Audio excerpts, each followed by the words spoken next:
All right, everyone. Hello, welcome back. My name is Ozmourn, and welcome back to the GDQ Hotfix. And also, happy first official day of fall. I hope that this season treats you well. You are here watching the very first episode of the Scenic Route here on the GDQ Hotfix. It is the brand new show that is going to be here every other Monday at 10 p.m. Eastern, right after Parallels Paths. Again, show some love in chat for Cutie. That was an amazing show, and I hope that y'all stick around and show some love for this show as well.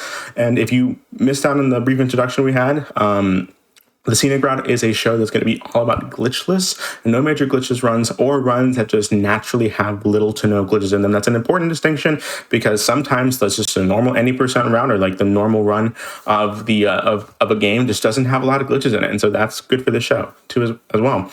And so a lot of people want to get into speedrunning, but they're a bit intimidated by glitches, or they don't want to learn like heavy, mechanically heavy routes, and you don't have to. You can just learn the game without any glitches. And so sometimes the best way to complete a game isn't just a straight shot to the credits, but, focusing more on gameplay rather than heavy, like mechanically heavy skips or huge glitches in the game. And so we have three amazing runs for you today: SUPERHOT, Lies of P, and Metroid Dread. For Lies of P, it's the debut of the Overture DLC on the GDQ channel, and I'm very happy. Hope y'all stick around for that. But first, we're gonna get into SUPERHOT by Artisanal. This is a run that just naturally doesn't have a lot of glitches in it. It's a normal 80% run, and so this is a good example of a type of run you're gonna be seeing on this show. So Artisanal, without further ado, take it away. Hello, my name is Artisanal. This is SUPERHOT. It's the most innovative shooter I've played in years. I'm very excited and honored to showcase this run during the premiere of the Scenic Route. And there's not really a whole lot to explain before I get into the run. It's super high. Everyone knows it. Time only moves when you move. I'll just get started in 3, 2, 1, go. Good luck, have fun. Yep. So the objective in every level is to kill all the red guys. I accidentally right-clicked. That was unfortunate, but that's okay. So once all the red guys are dead, we hit escape and then mash enter to exit back into the level because it's faster than sitting through the normal level transition. So most of this run is just memorizing the spawns of all the red guys, and then being able to improvise whenever your planned route doesn't go right, because it very often will not go 100% how you expected it to. Okay, that was really close. These first levels go by really fast. This guy is very annoying to hit because he runs very fast. And there's the fourth level. Subway is like the first kind of hard level to play. We're just kind of alternating back and forth. I ran out of ammo there. Oh, that is unfortunate, but it's okay because these levels are really small that if you make a mistake, you're not going to lose that much time. Artisanal makes it look easy, but I've tried to play this speedrun before, and ironically, moving is significantly harder in this game than not moving. Yeah. And so it's very difficult to get into. You'll see after basically every single shot, I jump, and this is because it's like the fastest way to make time go fast. Because time only moves when you move, so we want time to move a lot, so we move a lot. Trick shot. Memorizing spawns and dispatching of the red guys as quickly as possible. There we go. Nice. This is an interesting little one because it waits 5 real-life seconds before spawning these guys. I don't know why. It's the only part of the game that does that. And then we just go back and forth a little bit. Oh my goodness, that was really close. Please. There we go. Ooh. I consistently feel very anxious every time I see a run of this. Yeah. No, it's an anxiety-inducing run. You can Goomba stomp these guys, fun fact. It's pretty fast. That feels like it shouldn't work, but I'm surprised that it does. A big part of this run is just being good at the game, being good at the mechanics, and improvising fast. Wow, that went really well. So that level is the introduction of the shotgun, which is like my worst nightmare. It sucks. But yeah, because the bullet spread of the shotgun is randomized, so you can't guarantee it goes where you want it to. And this level has enemies with shotguns, which are even worse than when you have a shotgun. Because that happens. Yeah. And yeah, this is unfortunately not that many levels are like super heavily RNG based, but this one is, because you really don't want any of them to have shotguns. It's like doable when they do, but when they don't, it's like actually the world's easiest level. Here's a fun little skip here. If you just hold back and jump, the truck doesn't hit you. And then you can just run by and spray down the alley. That's like offensively close. That like scares me to my inner core when I see it. It's really close, but it works out every time. That's like 100% consistent. How many times do we say super hot in this run? Do you know? Not that much, because I quit out of the levels before they get a chance to say it. Dang. Unfortunately. That means everyone in chat will have to say it for them. Yeah. Yeah, exactly. Yeah, how about every time I finish a map, every time I quit out, just hit a super hot in chat. It's like in like Mario Sunshine when you say shine get. In this way, It's super hot. Say super hot every time the level finishes. So at the beginning of this level, I restarted it to just skip a little cutscene where it like fades to black for a second. And then I'm gonna jump around and make sure the shotguns don't ruin my life. And then once this guy comes out, he's the last one remaining. Where did you go? He disappeared. Died. Okay. So yeah, now we're entering Dog 1. This is a bit of a cutscene map. It's not... In this map, I don't think it's that bad, but I want to give a minor flashing lights warning. You'll see it especially in the later dog maps. So yeah, this is just a like 30-second long cutscene where you hold S and do nothing else. Yeah. So how long have you been running this game for? Like, what got you into this run? It's only been a couple months, I think. I got into it mainly because I wanted to learn SUPERHOT VR, but I got too tired. And now I run Pancake SUPERHOT. Okay. So this is Hospital. This is arguably the hardest level in the game. I say it's the second hardest, but it's very up there. This is like my there's favorite a lot level of in the game, casually, I think. Yeah, it's a neat level, but oh my god, there's so much you have to keep track of, and like things will spawn behind you all the time. Where are you? There you are. Hey, there was a super. There was a super. Donut is also kind of a hard level, but it's not as hard as Hospital. Goomba Stomp. Stun this guy, and actually when you hold spacebar in the air, you stay in slow motion. Wait, really? I didn't know that. Yeah. I did not know you could do that. Yeah. I've played this game like 20 times and I did not know you could do that. It also means that the fastest method of movement is to hit spacebar for as little time as possible. Like, you want it to be nearly frame perfect.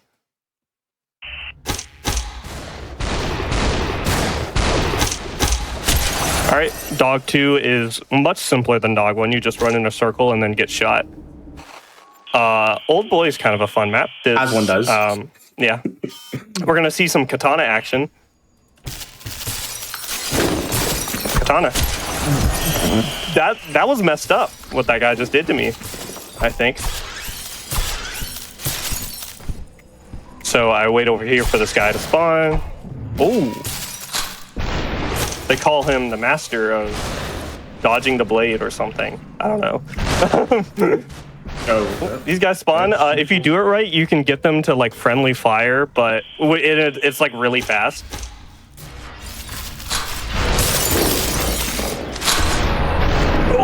Oh, sorry. This level requires a lot of concentration. So sorry for going quiet for a second there. But yeah, that level's really hard casually. So Dog 3 is this one is my biggest flashing lights warning. Question: if you like shoot someone and like, can you still die from their bullets like even after they die? Yes. Okay, I see.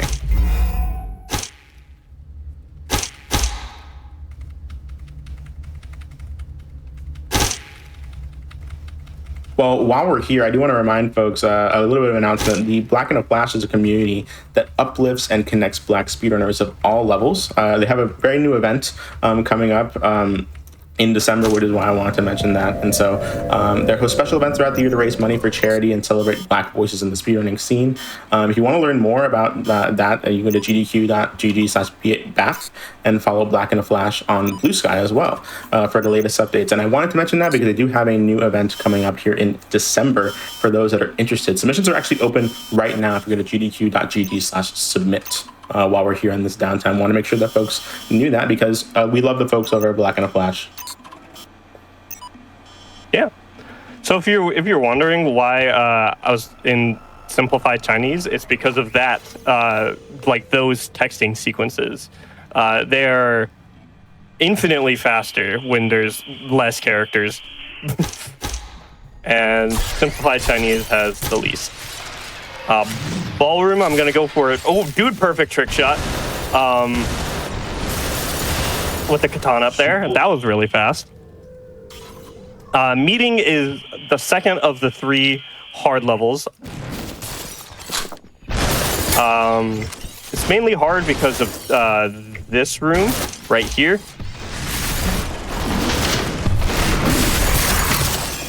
Nice. Oh my god, no, the guy's rifle disappeared. I get scared. Oh, okay, we're good. Every time that an enemy is like this close to shooting you, I get scared. Oh my goodness. Okay, I've been clenching for the past 10 minutes. Jesus. That scared me just as much as it scared you, my goodness. So this is a hacker. This is another cutscene. I'm going to be... Again, fastest movement is to hit spacebar for as little time as possible. I punch myself. And then I'm going to quit out of the game now because normally what it does is like a whole text like sequence and then it's like, you will never reopen the game and then you have to close the game and open it back up. So I'm just going to close the game and then boot up superhot.exe again.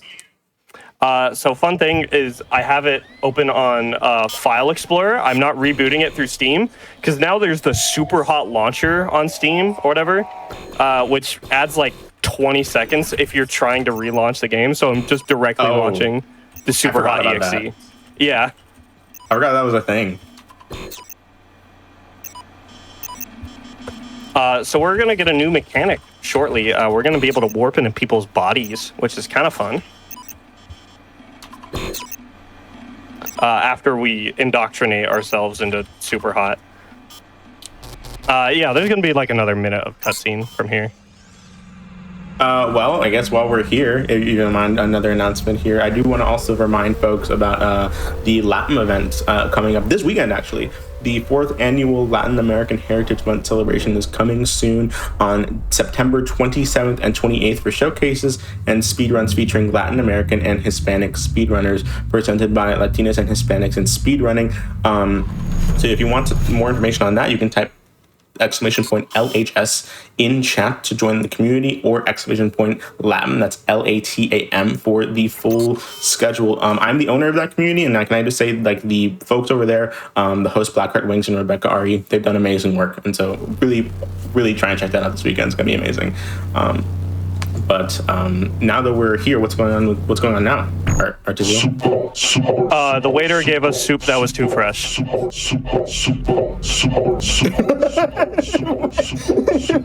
I'm sorry. I didn't process the joke until like everything went silent, and then I heard what the game was saying. I got stuck in this guy's body. So yeah, we can warp into people's bodies now. And As one does. Yeah. So stair is kind of a fun level. I missed. NA aim. Oh my goodness. Okay, we go again.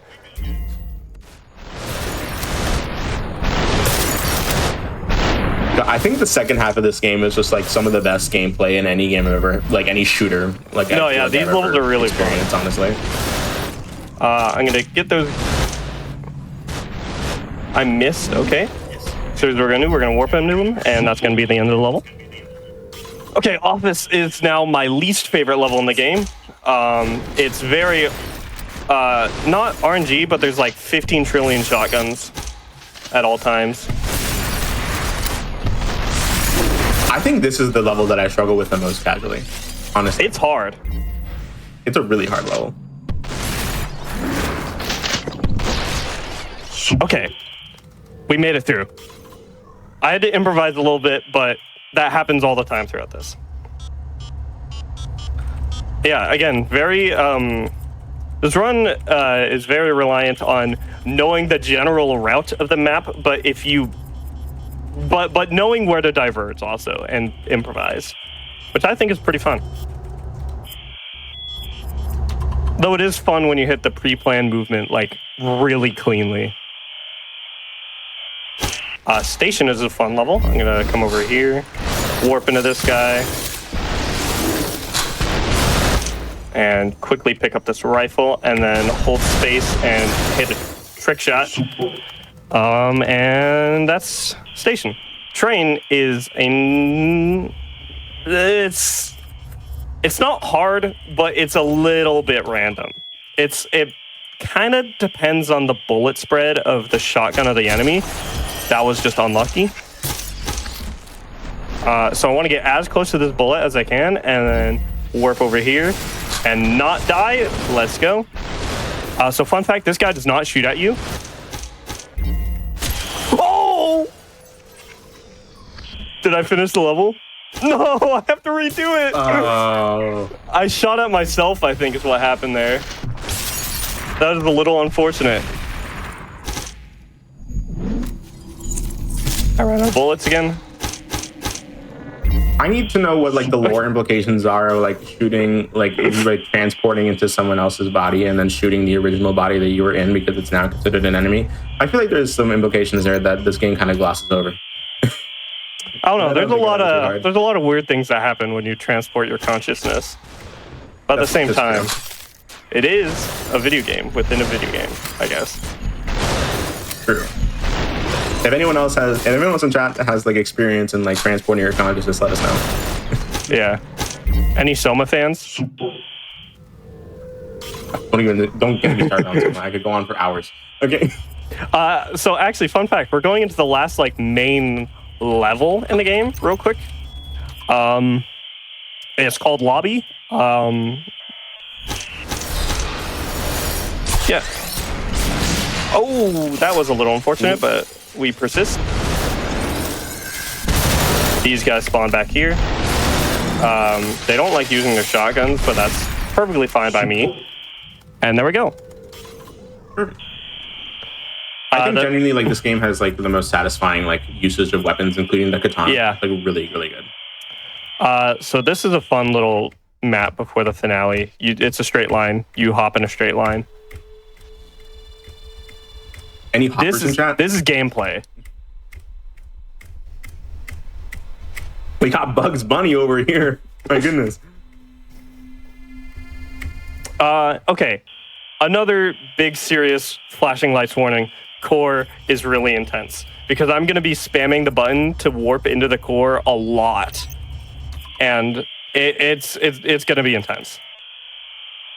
So just to give a heads up. So yeah, the whole like art of this finale level is that you're kind of just surviving for as long as you can, and then warping into the core. But here we just find safe little corners to hide in, and then the time just ticks down and we can warp in. So this level is like normally like really hard if you're playing it casually, but we're kind of not playing it, so it's easier. We do a little parkour to get up here and not get shot, and then we hide in this corner. Oh, so it's based on time? Yes, it's time. Oh, I thought it was based on the amount of enemies that you shoot. Oh, okay, that's interesting. So yeah, we're just gonna be little babies and hide in corners. So I climb up here again, do some sweet parkour, and then hide in this corner to reach the end of the game. So after this, there's going to be a little sequence where I like teleport between people's bodies, and there's some optimal routing. So if I can do it good, I save like a second over not doing it good. Actually, it's a bit more than a second, but yeah, here we go. So I start over here.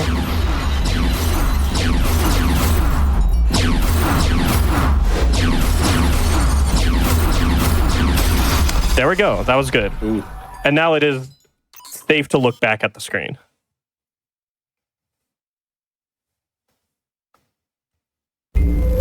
So this is just the last cutscene. It's going to be a minute of walking in a straight line. So yeah, I hope you enjoyed this run. This run is really good. Yeah, it's a fun one to pick up.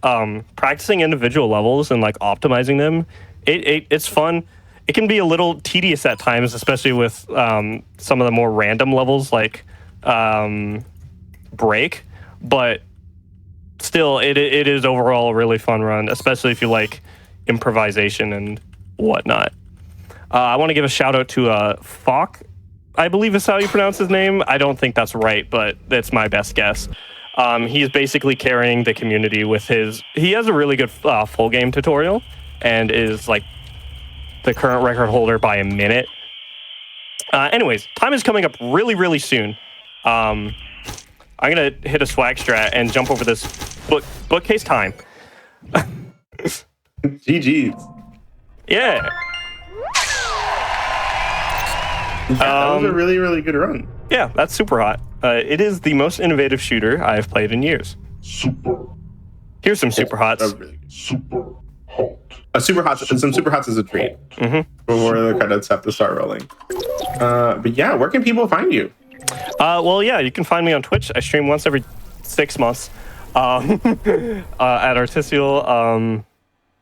Yeah, you can find me on, like, I don't know, Blue Sky and Twitter or whatever. I don't really use either that very often, but I'm there. Yeah. I run a lot of other games, too. Normally I run things that are less glitchless. So if you like that, you'll like my speedrun.com profile. Yeah, I don't really got anything else. All right, no worries at all. Again, thank you so much for doing that run. I love that run so much. One of these days, I will put my boots to the ground and actually learn it myself. But again, thank you so much for being here, for being part of this premiere. It means the world, and I hope everyone in chat also loved it as much as I love this run. Stay tuned, y'all. We'll be back right after a small break with Colonel Fats doing Lies of P Overture.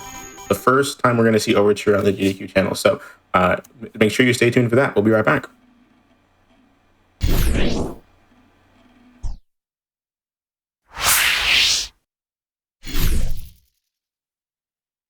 All right, everyone. Welcome back to the GDQ Hotfix. My name is Ozmourn, and also happy Hobbit Day to all those who celebrate. This is going to be a running bit. Yes, I will say a new holiday every single time that we have a new run. So happy Hobbit Day to everyone who celebrates.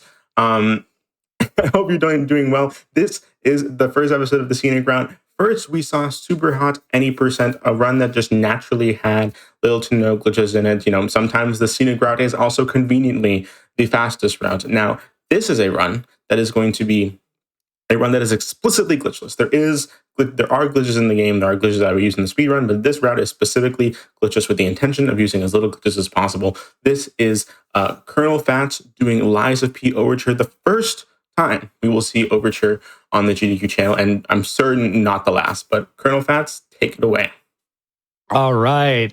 What is up, everyone? My name is Colonel Fats. You may know me from GDQ in January, where we did the full run, but we are going to be doing the DLC today. Now, I'm keeping things a little more honorable in this run, in that this save file is basically from the start of the game if I got to this point without dying. So we actually kind of start the run with low health, but a lot of damage. That's kind of where we're at. But looking forward to doing this slightly non-official category, but to show off everything I've been working on in this DLC. It's very sick. And I have an amazing couch mate. Why don't you introduce yourself? Hello, everybody. My name is Dangerous. I am normally the host of Crosshair here on GDQ Hotfix, but today I am on comms, and Ozmourn's doing all the work. So Here I am. Yes, and we did a short little poll for the outfit. Thank you guys for choosing the Jester. I think it matches my beautiful face quite well. My nice tall hat. This is the Parade Master. For it. Yeah, I think this comes if you get the deluxe version of the game. I think that's how I got this head. I don't know. It's hilarious. But yeah, without further ado, we are just going to go through this as fast as possible, and I can give us a 5-second countdown when we're ready. I'm ready. We sure are. Ready? All right, let's go. 5, 4, 3, 2, 1, go! Woo! Good luck and have You had fun. to throw me off my count. Man, So- you changed the timing of the You're count. right. You're right. I might have changed it. It's fine. It's fine. Yes. So if you guys don't know much about the Overture DLC, it basically starts, like, you can't access it in New Game until right before Bros 2. So the whole DLC is essentially end game content, and we're going to do our best not to die, because what was really funny is before Overture came out, the devs had like an interview and they were talking about it, and then they showed like the speedrun page, so they definitely watched it. They really made it hard to run past enemies. And one other thing, if you know from before, we are definitely still using the overpowered broken weapon, the Azure Dragon Crescent Glaive, free DLC item. It is still as busted damage as it had. Yes, it is. That's crot. So I have a question. For all the things they did to make the DLC harder, they did not nerf that weapon. Thank goodness. Time ago. Nice. Yes, thank you. That was like my goal. Please don't, please. I was kind of hopeful that they would maybe add a new overpowered weapon we could use. And if you watch any of my runs where I start at the train and go all the way through the DLC and then end at Nameless at the very end, we actually do use one weapon on Bros 2, and it's the coolest thing ever. But unfortunately, we are ending at the DLC end today. For folks that are like a little... no worries. For folks that are like a little bit less familiar with the game like me, what exactly does this DLC add to like the base game? You know what? I'm gonna let Dane take it away. By the way, Edwin, hello. I like to name all the random enemies. That's Edwin. That's Edwin, the elite gorilla. Yeah, so the DLC is an entirely new map. They added an entirely new area to go through, and you start out in this like snowy area. You run through a zoo, and then from here you're going to end up in the Crot from the past. So we are currently in the past. This is kind of like a prequel DLC, and once you get to the new hotel, they send you into an underground facility where we are going to fight multiple bosses, and then from there we are going to be traveling through some caves and then across an ice front, kind of like Antarctica. They really did so kind cool of thing. With the DLC. Yeah, they created a lot of big set pieces for this DLC. Like I thought this was going to be just like a bunch of cut content from the base game that they didn't get to add, but no, they cooked. They cooked hard with this one. That elephant, we've given the weirdest name out of anyone. It is Elephantessa nalastanza. I forget what it means, but that's the name. I remembered it as the name. I have a fun chat. You guys should join. But yeah, this first section of the DLC is actually kind of similar to New Game, where the start of it is kind of scary, difficult, and then it kind of gets easier, but not really. Not Just in my really. speedrunner opinion, the start is harder than later, but at the same time, it's all hard. Yeah, the Souls-like games are like notoriously known for being easy. Yeah. Oh yeah. This one especially. No one's ever called this the hardest Souls game ever made. No, for sure. No, not not at all. Someone I thought said something about Overtune. Overtune. Yeah, Liza P. Overtune is what I call this DLC because it really is. Yes. By the way, those kangaroos are terrifying to fight, but I have been labbing this running route out so much. You just do some zigzags and bait him into his long attack, and yeah, we're good. By the way, say hi to this enemy. This is legitimately the hardest enemy in the entire DLC. This guy is so annoying to fight. I hate him.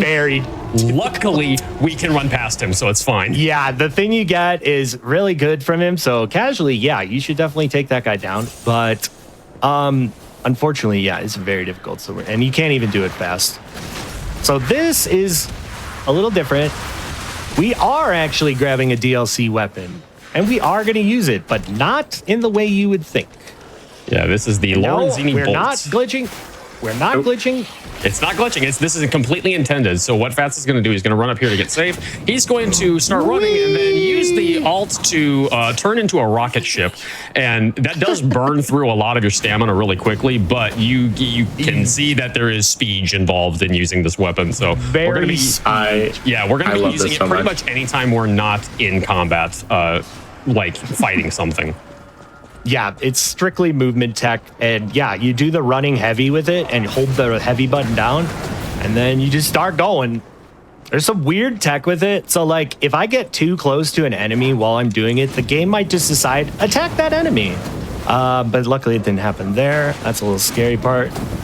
And we're already coming up on our first boss. Now it's gonna say, just like Murphy in the vanilla game, it says a different name. Although I don't actually have any lore that this boss's name is Brutus. We've named him Brutus. Speedrunners named him Brutus, but yeah, no, this is the Tyrannical Predator. Now, this boss is subject to a little bit of RNG, depends on what attacks he's going to do, but the very beginning is actually pretty scripted. So he's going to do a charged R2 into this. He's going to parry this to a charged Fabled Parry Heavy, and then wail on him a little bit. He's got to kind of play out how this attack's going to come in. Yeah, that's a bad attack pattern. Yeah, there we go. Nice, good one. Actually, we saved it. It's good. that's. I mean, you just gave me a bad attack, but yeah, I have been labbing this guy so much. He does hit as hard as he looks like he should hit. My goodness. Yeah. And we should be able to take him down before he does any more attacks. Yep, GG's. There we go. Very nice. First boss down. And do not be fooled. And possibly one of the best Gemini lines right here. The size of that thing. Is that how big they normally Gemini I'm has sorry, Gemini. very dumb lines in this game. He's got some bangers. Gemini's my favorite. So I'm really disappointed that they didn't give us more Gemini lore. Yeah. I honestly don't know what I expected when I heard the name Tyrannical Predator as like a boss, and then it just appeared out of nowhere. It kind of jump scared me, honestly. Big giant carcass alligator, so it's to be expected. It does have a big jump scary opening as well. He just pops out and he's like, oh god. Yeah, and do not be fooled. That arena that we're fighting him in, it looks like it's big. It is not. That camera butts up against everything, and it's if you get near a wall, you're gonna struggle because that arena is deceptively tiny. Mm-hmm. Now these pretty puppets, I guess you could say, are very, very scary. This first part is not as bad. Is not as bad, but the second area after this next mini boss is really scary. But I finally think I found some consistency with the puppet string tech, so we'll see what we can do. Yeah. But what's funny is in the original game, we would actually quit out on Victor to save time. I have to wait for this guy, but now we don't do that anymore. But now the quit out has moved to the DLC because I have no idea. Those guys follow me into this little cage where the next mini boss is. And in like Resident Evil fashion, boss dies, all of a sudden the ladder falls down. You solve the riddle. It happens a few times in the DLC specifically. It doesn't really ever happen in the main game, just in the DLC.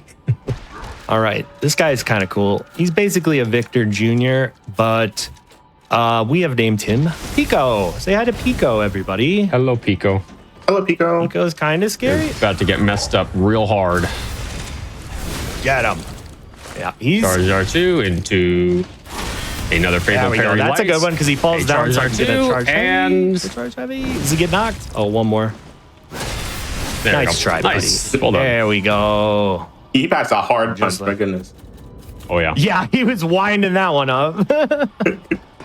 Okay, so this part is quite possibly the scariest running section of the DLC for me, as I lose all our runs here. But we're going to do our best. I've kind of learned some slight safety. We're going to pull this puppet away so she doesn't judo kick me. Thank you. Yeah, that enemy can two This one shot is the scary fast one. right now. So She's close enough to the stairs that I'm not going to string her, but she's going to do her follow-up kick. Uh-oh.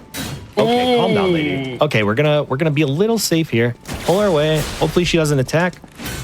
Okay, we should be good. Even if she hits me once, we'll live. But they do Okay, we're good. combos. Yeah, we got up. Okay.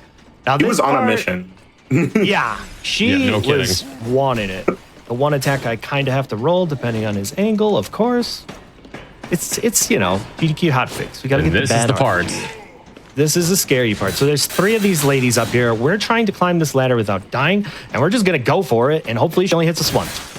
Hey, we're Wow, wait. She does way more damage than I thought she was going to. That much damage. As I said, she can two-shot you, but luckily, yeah. once you get through there, you're actually at the end of the greenhouse section, so the boss fight is right up here. Yep. And because we have all our heals and everything, and if anything goes super south, we'll probably be using saves just to, make sure the run doesn't take 3 hours. But we actually do not want to take that Stargazer because after this fight, we have to go all the way back to the Stargazer we took earlier, and that will that's where we get a key after beating this boss for that. So here's Markiona. Scary fight. I'm very proud of my script on this, and we'll see if I can do it. The start is honestly the hardest part to me because she has 2 openings, sort of. It's so hard. So I'm gonna run to the right here. The puppet's staying wide, so I don't want to go too far forward. And hopefully, yep, got it right behind her. We're gonna parry this. We get stunned, charge heavy, pop a Fable, tap heavy, parry this attack, and then we're gonna tank through this hit. She's gonna get knocked. We're gonna do a charge heavy, take the riposte, tap heavy into spin. And there's something I didn't know about this part of the fight. When she does this move, if you perfect block the dive, it doesn't explode. We get the Fable parry on that. Hand comes down, parry it again, and boom. Nicely done. Well done. Beautiful. Whew. That was very, very Got her. clean. Yeah. Down she goes. And then we immediately pocket watch out after the last hit because it gives us the key and her ergo anyway, and it takes us right back here. And oh, look, there's the door that the key opens. And if you don't know what the Pocket Watch does, if you haven't played this game, it is the homeward bone of the Dark Souls franchise. But we have permanent uses of it. There's actually an impermanent, an ephemeral homeward bone item called Guide Hourglass in the game's code, but I guess they took it out before they released it. Yeah, it shows up sometime in randomizer. Oh, that's funny. Okay, here comes the upcoming is coming the 2 best NPCs of the DLC. There's Rosara. Hi, Rosara. Yes, Hi, Rosara. we'd love to be your friend. We would love to be your friend. Unfortunately, we got time to save, so we gotta go. But bye, Rosara. She's great. I love that character. And then honestly, once we start opening the door, the Ferris wheel is already on its cycle. If we know exactly where to go. This area is really huge, but we don't really have to do any of it. We just have to get on this seat and hopefully we make it. Yep, there we go. Cycle. Nice. And then I always love to change the outfits through the run. So we're going to put on our brand new coat.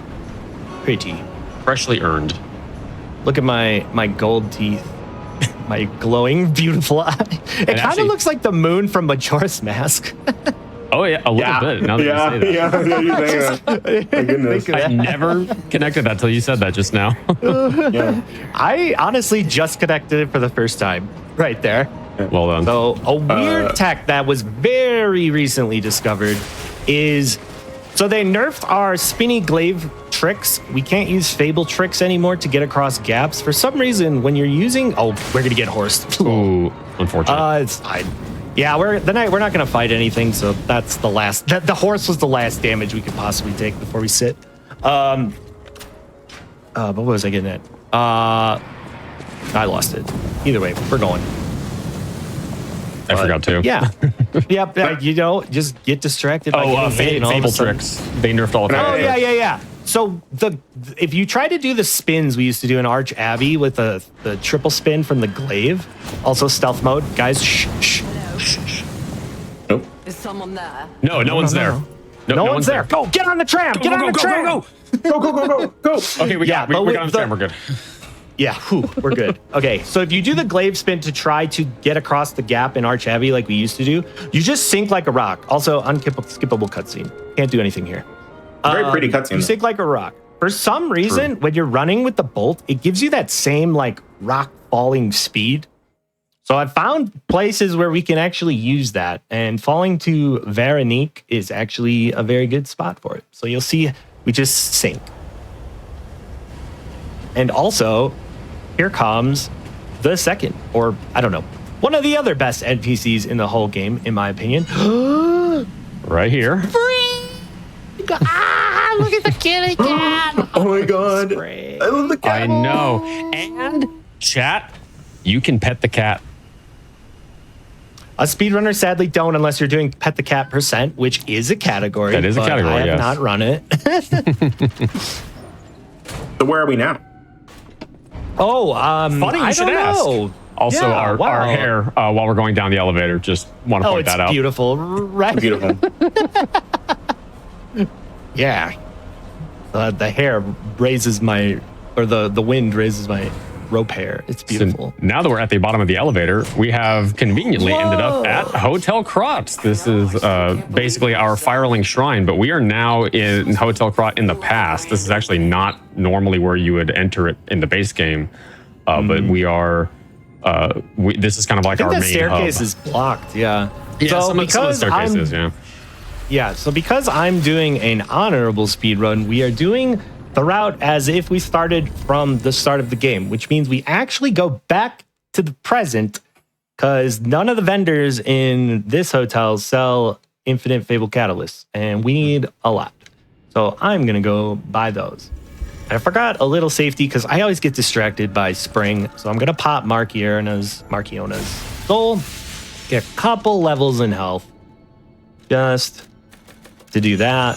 And then we're going to go here and buy 68 of those. And what's really cool is you can also pocket watch to the hotel in the past. So we don't have to go to the Stargazer and teleport there. We can just pocket watch to the new hotel. This is my favorite stupid bit I like to do in my runs because I'm just weird like that. But we're going to go out here, and what's kind of cool tech, because we get our Fable by going into the practice area, but then no rocket spears in the hotel. You can't tell me what to do. But then we get yelled at, so we put it away. So that was hotel, and funnily enough, it's the only time we go to this hotel. Yep. We will not be coming back. And just to clarify a little bit what Faz was saying earlier when he said an honorable speed run, basically there is a run of this game that starts from a fresh file all the way through the DLC. And we've just basically skipped the main game and gone straight to the beginning of the DLC. So we're cutting out that whole bit of the base game first. So that's what he means, as opposed to having like a fully upgraded character that's like maxed out on stats and all that. Yeah, like I could have potentially I don't know, made a save file with more health just to make it easier. But you know what? That's not realistic. That's not So honorable. we're just going to do it in the fun, difficult way. Now, this is the Zelator Laboratory. It's very... It's hard. Not as much in the speedrun, but it definitely has a very hard mini-boss that I'm hoping I can do well. I'm going to probably fight him a little safely. Can I just say, so full transparency, I'm not too familiar with Lies of P. And so if you were to describe the DLC to me and you were to say the first 4 things you're going to see are a zoo and a museum, a carnival, and then a hotel, and then you're going to go into the sewers, I would not believe you. I would not have believed you. No, not at all, Oz. Oh, And maybe that's just me. Maybe I need to play more Souls-like games. No, they definitely took some creative liberties in this one, but at the same time, the lore is fantastic and it does actually make sense. We're just going to give this guy a little boot, but I actually didn't roll on time, so I'm going to be a little safe here because This dude spits a lot of projectiles, so yeah. If you don't run away first, you're gonna get hit once. Oh, we got alive though. We're alive. It's fine. We're fine. It's fine. So yeah, decay is an unfortunate status effect because you'll notice that Fat's health is dropping a little bit at a time, but also his weapon durability is dropping. You'll notice in the bottom right corner that little gray bar is dropping very quickly, and now it's red. Yeah, it's red, but thankfully, this is not our melee, or it's not our weapon we use on bosses. So I'm honestly just gonna wait out the rest of the decay. I'm gonna extra heal up for here. And now I have a fully functioning glaive that has no acid damage. It's only on your equipped weapon. So we named this guy Bruce Brainball for reasons. I like alliteration. But he always opens with this starter. And he's only, half health after taking 8,000 damage. Oh, this is a bad combo. We're going to be safe. Yeah, because he kills me with this one. What are you doing? Oh my God, you're killing me, Smalls. There we go. There we go. That's the one we want. Stun him. Okay, that guy, he's gone. Nice. So he hits as hard as he looked like he hits. So that's why I was like, I'm going to try to survive. Yeah, he's like a health check. Because he does a lot of, I think he can actually one-shot you. And he one-shots me in our current stats, that's for sure. Yep. So that's why I was like, let's just make sure we get past him. So here comes the cool falling part I was talking about with how so watch how fast I sink when I start running. Whee! Oh, wow. Yep. Oh, didn't get my running attack. Sometimes that happens, so you just do a slow attack. So let's see if I can get this. Very cool. And we're at the bottom. Who's doing all that yelling? Oh, man, I don't know. Who could that be? I'm sure it's nothing. I'm sure it's nothing of concern. Yeah, sure. It's just a win. So what's fun about this DLC is all of the bosses except 2, you enter a different kind of way. So this boss is unique because we can bolt run in. Let's go. Whee! Most bosses have like a door or a cutscene. Nope, we're just in there. So this is very neat. I want that hammer. Oh man, we were all so disappointed that the hammer was not given to you as a boss weapon after beating her because we all wanted this hammer. It's so cool. It's so sick. Okay, so I got her low enough to do this combo. And okay. Woo. Very nice. Take her down like that. We're gonna make sure we have enough to spin on her. It's gonna get the riposte. And wait a sec. Spin. GG's. Down she goes. Yes. Ooh. She has one really hard attack. You guys might know her like spin cyclone. And if you mess that up slightly, you're in for a bad time. But thankfully she didn't even do that, so I didn't have to worry.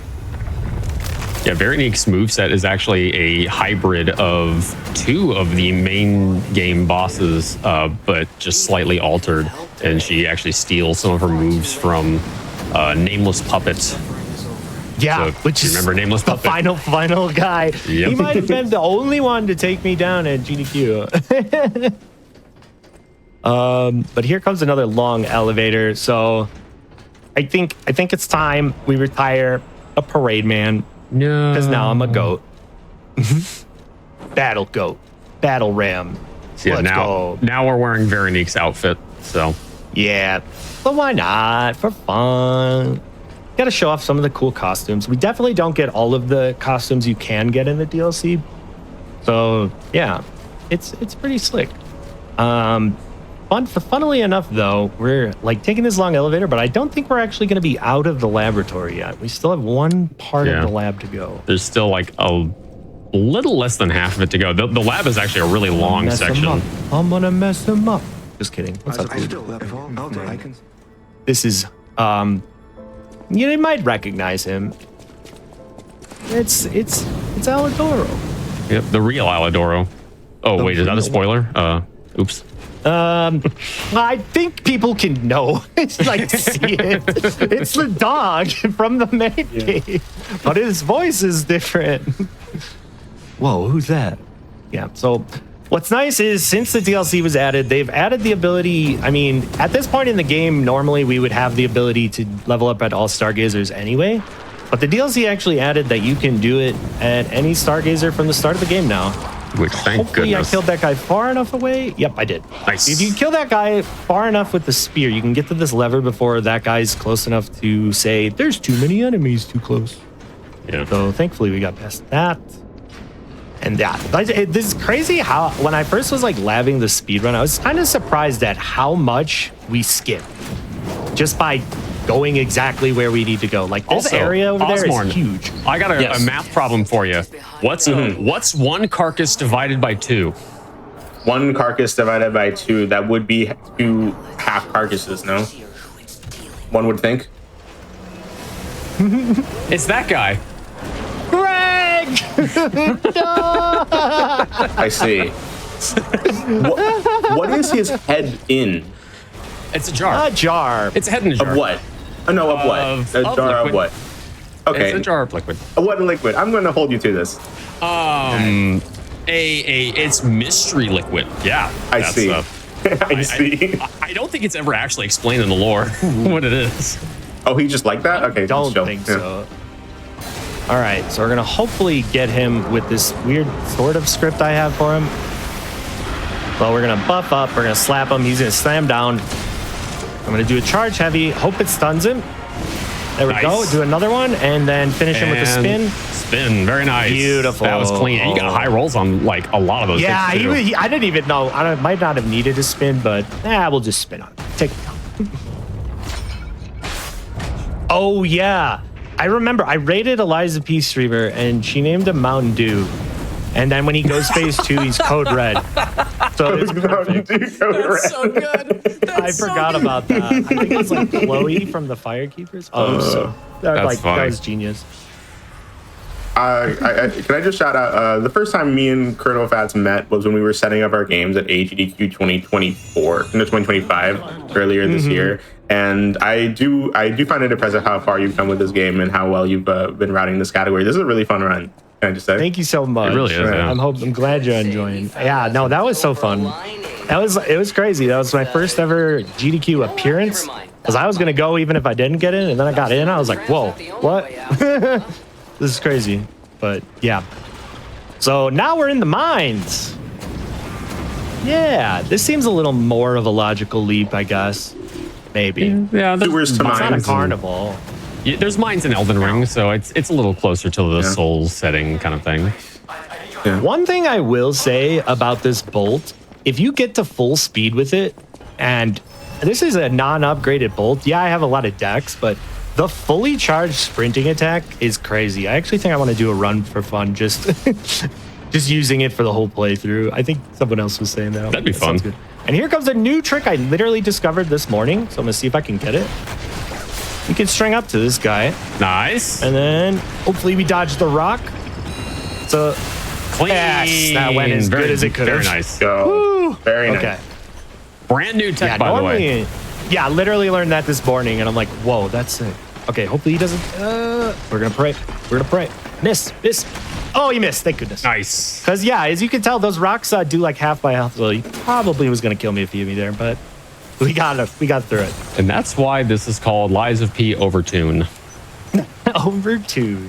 Yes. Nice. A small question, like since this is like a glitchless run, how does it compare to like a glitched run of the game?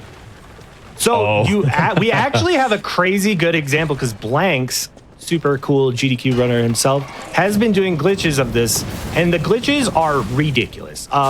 You basically fight 3 of the DLC bosses. Only 3 instead of all 6 of them. Only 3, because there's a certain Fable attacks on certain weapons. Go. Give you the ability to like lunge forward, and if you are ouch. If you are like on a certain ledge at a certain angle, it can just rocket you upward like really high, and that can get you out of bounds. And so they skip half the bosses in the DLC.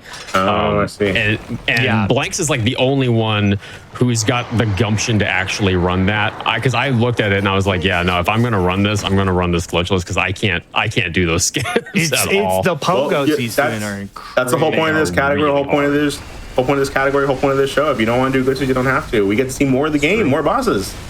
Yes, you want to see all of the DLC. It's so beautifully made.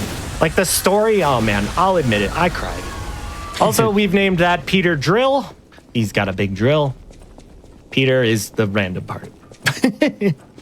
But fun fact, this is like the only mini boss in the entire run of like the main game in this that we are not going to spin on or parry.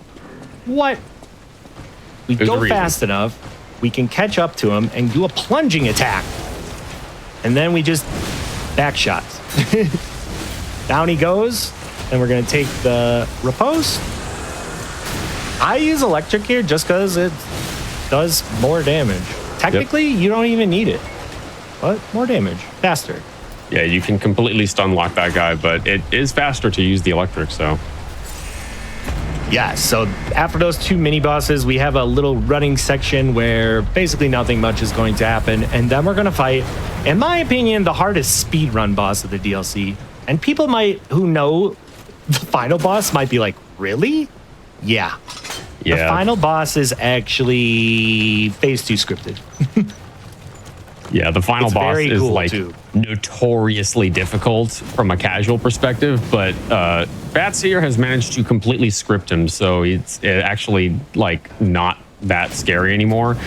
But the boss we're going to be fighting coming up soon is no such thing as a script. There's no script for this guy. It's you just have to get good and kill him the hard way. And yeah, he's right past this gate. Yeah. So the name of the boss is Anguished Guardian. I feel like this is one of our slightly more normal names. We just call him Angus. He's got the beef. So we're going to go do our best on him. So anytime you're waiting for a door, might as well rocket spear into it to get to full speed. Okay. So here comes Angus. Yep, I have all my abrasives. He has so much health that I use 3 fire abrasives for this fight. Yep. And you thought Tyrannical Predator was big. This is the largest boss in the entire game, DLC and base game included. Such a cool cutscene, but gotta skip it. Is it just the hand? Oh no! Wow! No. Oh, look at that! Look at that! That was the greatest question. Just the hand?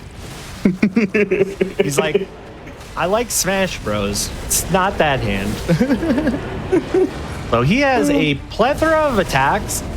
RNG is obviously a factor, but really it's just know what to do on all of them and don't get greedy and we should be fine. I say should be. Okay. So phase 1 actually goes really fast and a majority of the fight is phase 2. So now he's all Simon Manus mad. We're going to run over to his leg, completely dodge his laser beam for free. And then we're going to just buff with fire again because it's just a good time to. Oh, of course you're going to give me the weird attack. This one I've tried to lab punish this for, and I just die every time. So we're just going to wait it out. Yeah, it's got a weird hitbox. Boom, boom, and then a forward, and then we're going to hit that, and we're going to wait. So I'm purposely keeping my stamina high, and I really hope he gives me this move. He has one move that I have a really weird way of dodging. I don't even know why it works, but it does. But we need to have enough stamina. So the lasers are also terrible, because if you this is the move. Okay. Ready for this. Do the heavy. 1. Oh, I unlocked. I'm dead.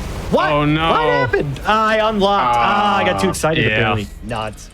Accidentally tapped the one button. I tapped the stick in while I was doing it. Yeah, that attack is so odd. You do a favorable parry heavy and then just back right, dodge 3 times, dodge forward right 1 time, and it just works. Yeah, are you going to have to load a save for this one? No, because we only used 1. We should be up. Okay, cool. Oh, but I'm going to go back to the Stargazer real quick. Yeah, this guy's tough. He's very difficult. This is the kind of run where, like, you don't want everything to go completely smoothly. You do want, like, 1 death just to show everybody, like, look how difficult this is. And the fact that you have been able to get this far without dying yet. Like, my casual playthrough, I think I died over 100 times by the time I got to this point. Oh, I did die a lot to these bosses, but I was specifically only using the DLC weapons too, but no glaive.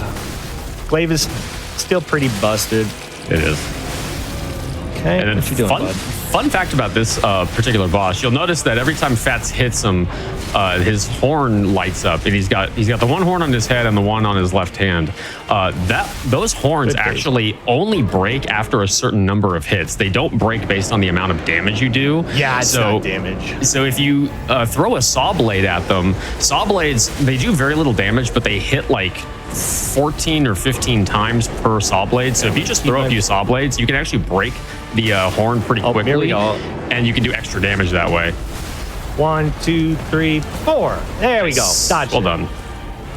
Ooh, it's so weird why that works, but it does. Okay, it's gonna give a big one. I'm just kind of. Oh, come on, man. Yeah, this ice breath laser attack is really risky to hit. Yeah. Ooh. Oh my goodness! I'm choking. No. I'm choking. All right, now we got to load a save. My apologies. That's fine. This guy is the biggest hurdle of the run, to be completely honest. He just has an enormous amount of health. He one-shots, and yeah, that's enough. Yeah. Yeah. The fight is just a really long endurance battle. I will also point out the fact that this DLC came out in June, and Fats only recently managed to do this run of the DLC deathless. Like, that is only a recent thing. That's how difficult this run actually is. So, yeah, like, things going awry that's just par for the course. This game is just like that. It just does it. Yeah. And to be honest, like I said, this is arguably the hardest boss for me as a speedrunner. I'm a donkey now, because that's the mark of failure. So I'm a donkey now. But yeah, once we get past him, the scary parts are then the running sections instead of the bosses. There's these fish that jump out the water, and it's crazy. That's gonna be fun when we get there. Oh, it's a good time. All right. As you can see, most of the fight is really just phase 2. Phase 1 kind of goes down pretty fast. Okay, he missed. Oh, that's unfortunate. It's all right. Just a little lost fable. Let's see what he does. Oh, you are just doing the weird stuff today, aren't you? Okay. Lore-wise, did this boss used to be a human, or does it just have the face of a human? Actually, lore-wise, yes. Yeah. Okay. It did. I figured. He was an ancient warrior of the sea, and then he fought some. I don't know. It's weird. He's now a monster. Yeah, he was turned into a monster by the alchemists that are running the Zelator underground facility, and that's why he's this giant freak of nature. All right. 1, 2, 3, 4. There we go. Well done. Thank you. That is obviously a one-shot attack. It does look like it does as much as it does. And 1, 2, 3. See if he does the follow-up. He did. Oh, we broke his hand by carrying it, which is kind of funny. Okay, I'm going to buff up if I can. 2, 3. Ooh, I'm just getting out of there. I don't like that move. You can stay close and get some damage, but of course, yes, waste my time. Just hit me. Oh, he listened. 1, 2, 3. So if you break his hand, it actually makes the fight slightly slower, because then he flies up, and I've tried. You cannot get both of his hands in one poke, but there we go. We got it. Well done. Okay. There we go. Perfect. Scary boss down. Yeah, that's the scariest and most difficult boss in the speedrun. So it is aside from the running sections that Fats was talking about earlier, it's mostly downhill from here. Asterisk, there's still a couple parts that can go awry. It's a Souls game. Our RNG is still a thing. As downhill as a Souls game can be. Exactly. Yeah. Yes, that's exactly the phrasing for it. Yep. So here we've just beat Angus Guardian. Fun fact, the door does not open until you light the Stargazer. You don't have to sit at it, but you have to light it. Yeah, which is odd. What's interesting is the next boss is going to come up somewhat quickly, and then the boss after that is going to take forever until we finally get there. And there's only 2 bosses left. Yep. But we still got a lot to go through. Hope you guys are having a great time out there. Appreciate you having me. The chat is loving a ton of fun. Yeah, chat's having fun. Yeah. Yeah, chat's having fun. Chat's really loving it. All right. Let's keep it going. We still have time. I love Germany. We still have time. So fun fact, in my channel, I slowly am amassing all of the Gemini quotes, and they're in a list. I have 110 of them at the moment. And it's a random, like, Gemini point reward. Also, I love that little trick you can do. Little skip there. The little skip. It saves a little bit of time, but in my opinion, the other route is way scarier. Like, you can get shot. There's gunmen and dogs. It's terrifying. Yeah, it almost doesn't really save time. It mostly just makes it a lot safer if you do it. Yeah. Just in case things go south, I'll just grab this guy. I love the dichotomy of what you just said. I was like, this route is scary, but in the other route, you get shot with a gun. So we do this one instead. Yeah, exactly. And I swear they buffed the gun NPCs or the enemies in this game. Oh, massively. Like, since the deal, even the vanilla gunmen, they're like more active. Like, they will shoot so soon. Yeah, they tweak some stuff with the enemy AI in the base game, because some stuff that used to be consistent is no longer, and so I'm a little miffed by that, to be honest. I'm a little peeved, but it's okay. Oh, who put that wall there? Bonk. So yeah, if you bonk on the wall, just as you'd think, it does stop you completely. This enemy is terrifying. Yeah, that enemy has the walker moveset, but it will like two or three shot you, especially at this health. And this enemy too. Yep. Thankfully, we have a rocket spear that allows us to avoid most things. Like, it's funny, they made the enemies much harder to run past in the DLC, but they gave us a rocket spear, so now we can just zoop by them.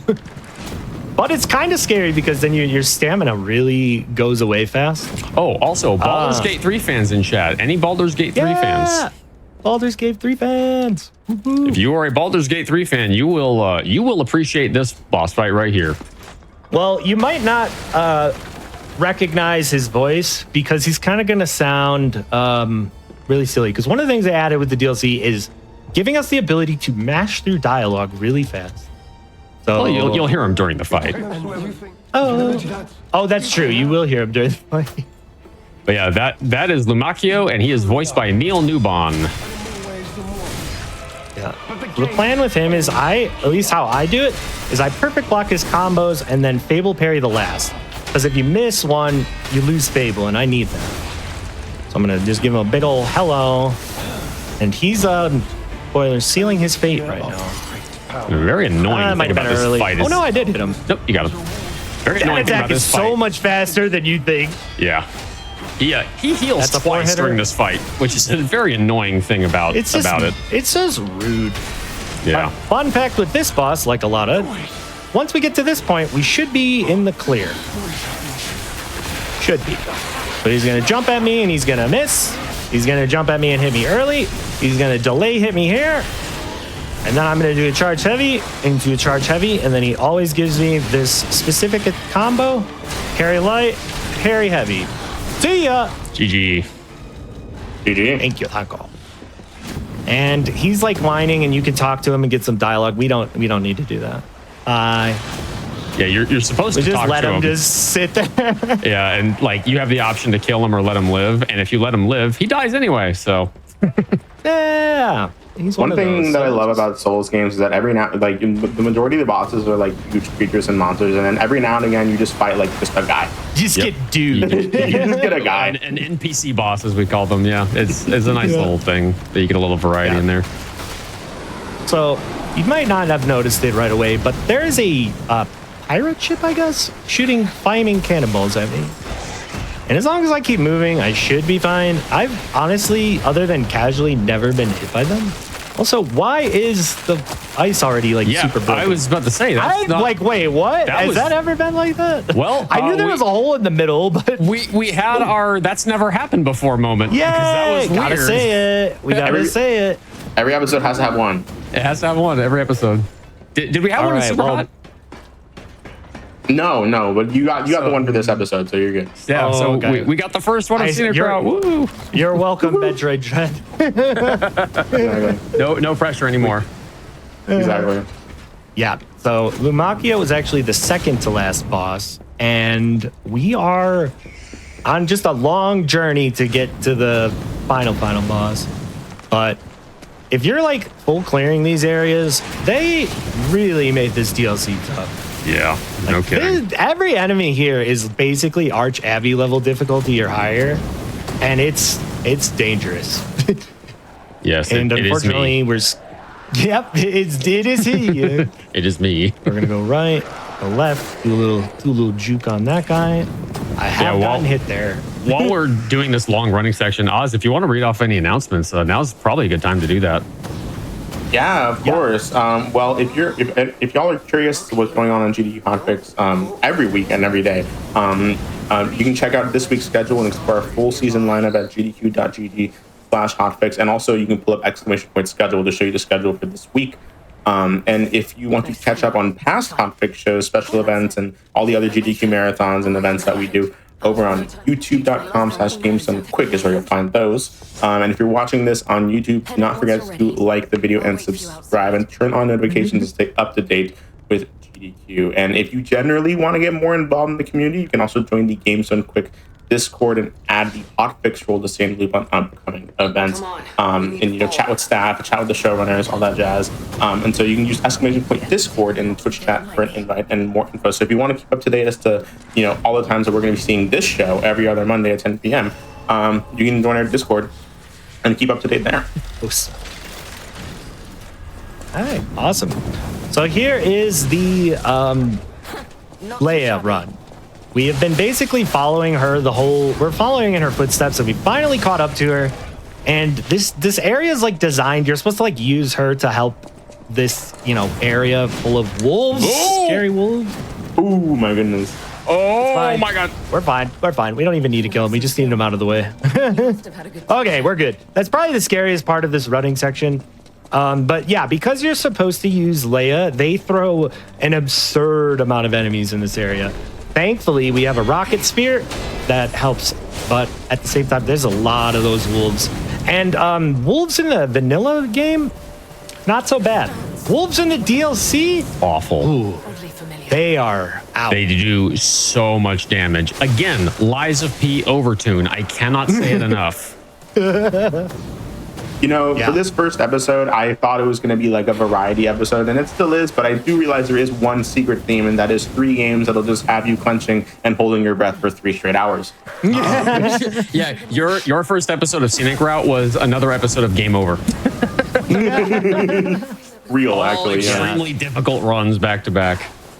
It was so funny because you're saying, if you guys want an easier run, these don't have glitches, so if you're intimidated by those, and I'm like, if you want really hard bosses and scary running sections, because there's no easiness to this. We're good.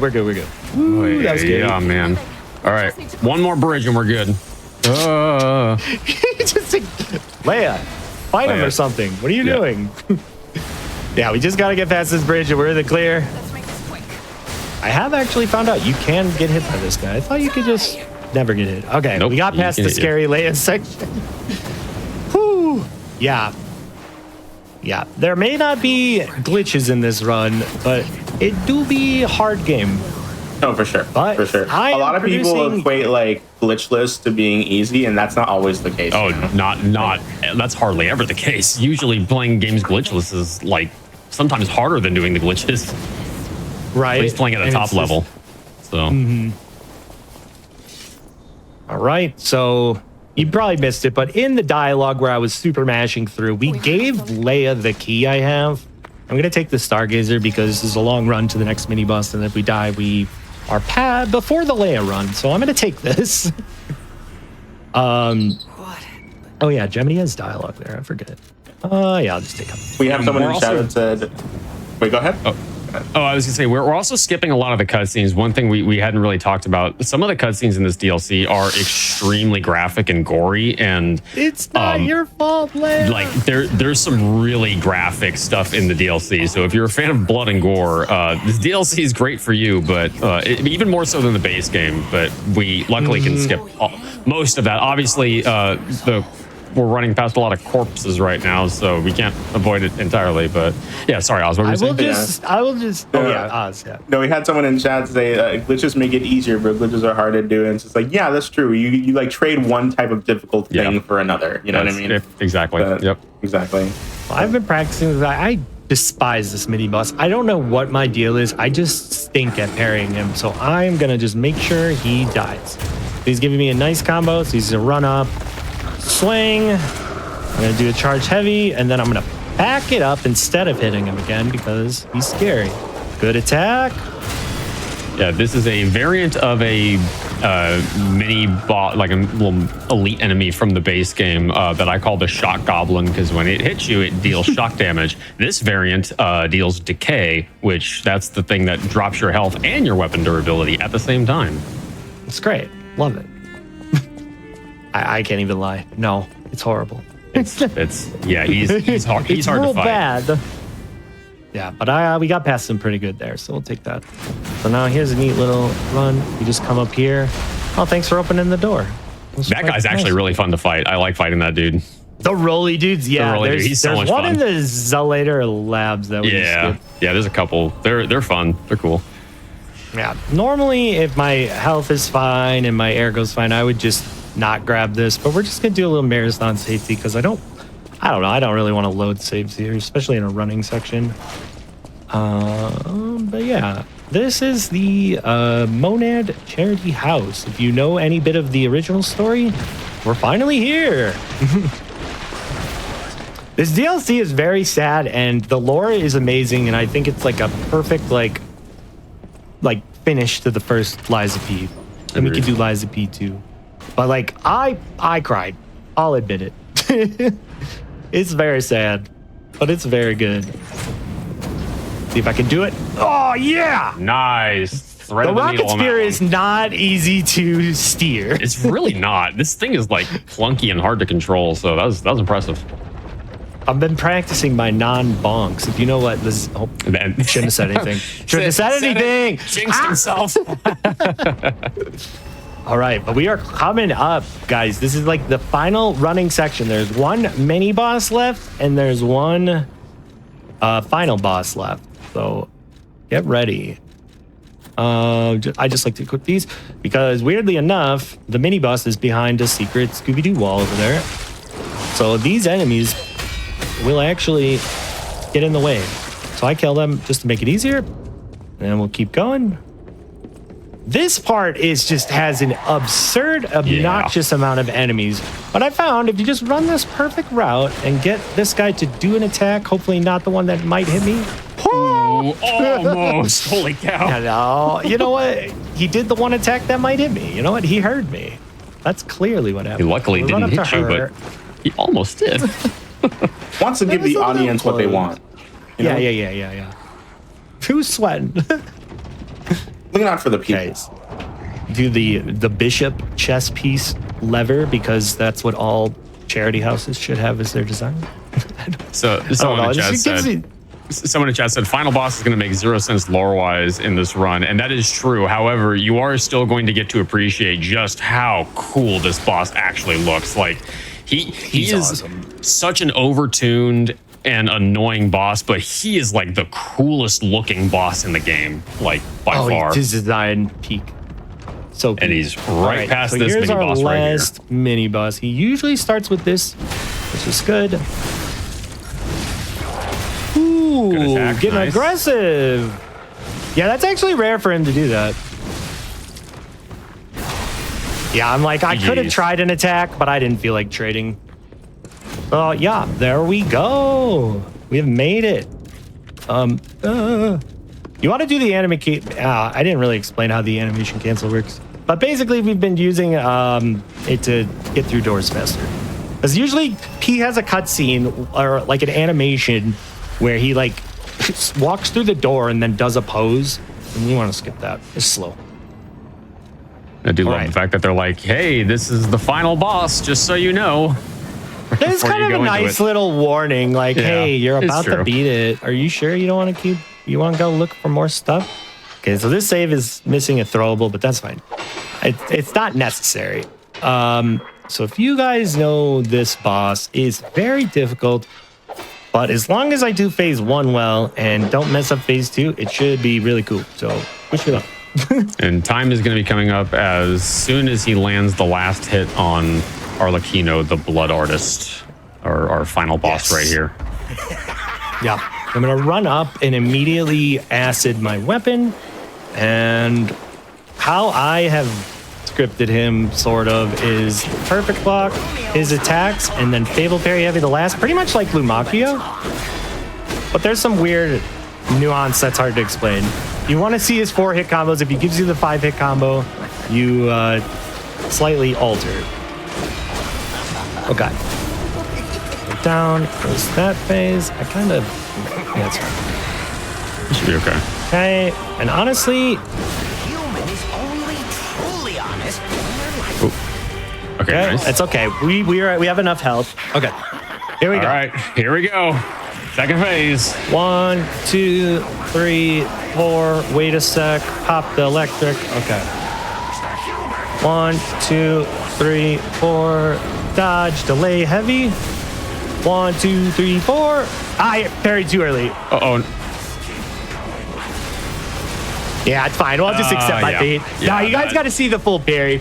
Yeah, so this whole fight is scripted, like this second phase, and if you take a hit at any point where you're not intending to, the script gets thrown out.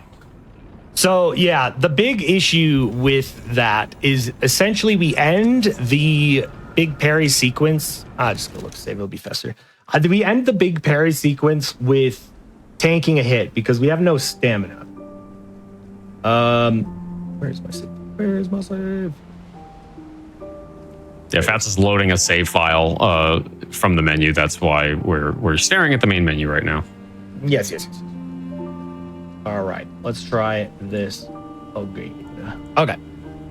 And we'll actually have all the throwables this time. Yeah, there is a P organ upgrade, but it's either way late in the upgrade tree or it's in New Game Plus only, where if you perfect guard, you get stamina back. So we don't get that. So you end his string with no stamina. Yeah, I think it's New Game Plus 2, actually, is when you get that one. Oh, it could be. I think, that may be, it may be New Game Plus 1. Yeah, it's a New Game Plus 1, though. I will say, I feel like watching this is kind of making me want to pick up the game myself. But, like, the fact that even though this looks really hard, it looks really, really fun. Do it. It's really fun. It's such a satisfying challenge if you can get him. Yeah, this guy took me hours to finally get down casually. Okay. I think he killed me 37 times before I finally took him down. Okay, we're gonna do a charge heavy here. And run up. So if he gets too far away from you, he actually has a like puppet string kind of attack that we never want to see. Okay, so another good phase 1, hopefully. Okay, nice. Let's try this again. All right, here we go. Phase 2. 1, 2, 3, 4, 5. Electric. 1, 2, 3, 4. Nice. 1, 2, 3. 1, 2, 3. Intentional hits. Take the boom on purpose. Pop a Fable, charge heavy, immediate spin, and then shot put. See you later. There we go. Let's go. That looked amazing. Like incredibly impressive. So good. So good. Thank you for vicariously taking down Arlecchino for everyone in chat that found this fight incredibly frustrating. I hope you all have felt vindication from watching this. Thank you guys so much. Oh man, yes, this boss, quite scary boss. But yeah, his phase 2 is just insane. Like he has like, all of his combos are like 6 hits. His grabs are really cool, but they're basically one shots. Best part of the cutscene right here. get ready for the judgment cut. If you guys haven't seen this, it's definitely spoilers, but you gotta earn this cutscene. It's so good. Oh, look at that. Ooh. It honestly reminds me of Cloud's Omni Slash from Final Fantasy. Advent Children, that movie. I don't know why. Thank you guys for having me. That is Overture. Not necessarily an official leaderboard category, but it's in one of them that will be added at some point. So you have to get through this if you're going to do all main bosses glitchless, which I plan on running because I just love this game and the DLC is just so great. So thank you guys for having me. Yeah, Fats, shout yourself out. Tell people where they can find you on the internet. Where can we find you? Internet? Well, I am on twitch.tv/ColonelFats69. I'm basically playing this game somewhat daily and some other games.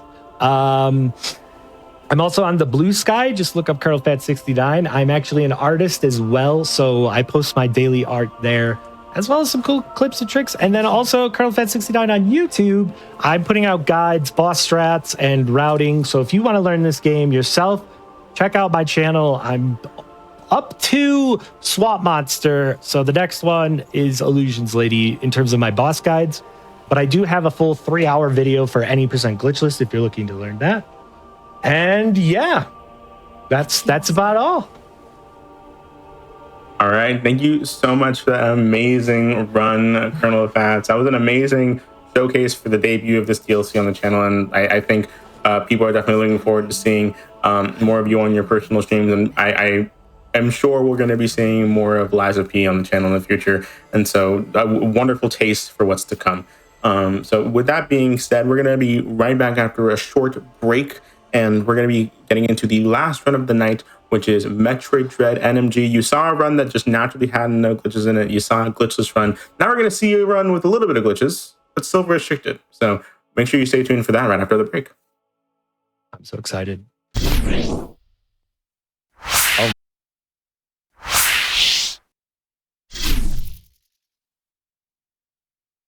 All right. Hello, everyone. My name is Ozmourn. I hope you're having a wonderful night.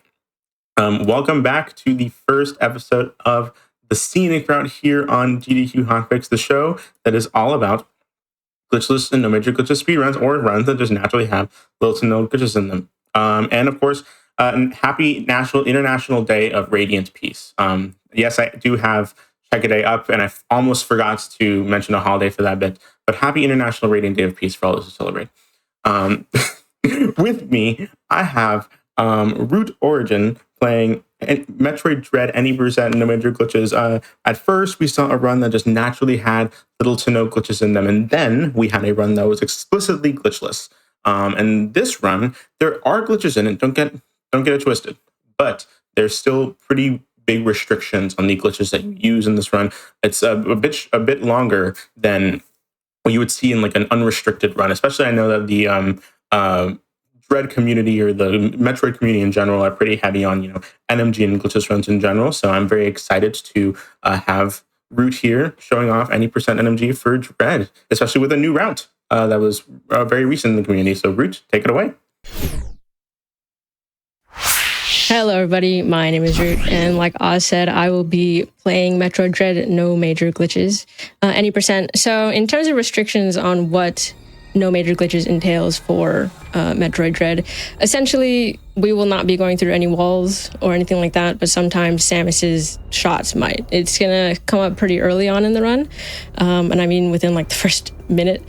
That's the biggest, I would say, glitch that we use. It's called the pseudo wave, and it'll come up pretty early on. I mean, I'm ready to get started when you are, Oz, so just let me know. Yeah, we're ready to go whenever you are. Gotcha. So I'll give a countdown on 3. So 3, 2, 1, go.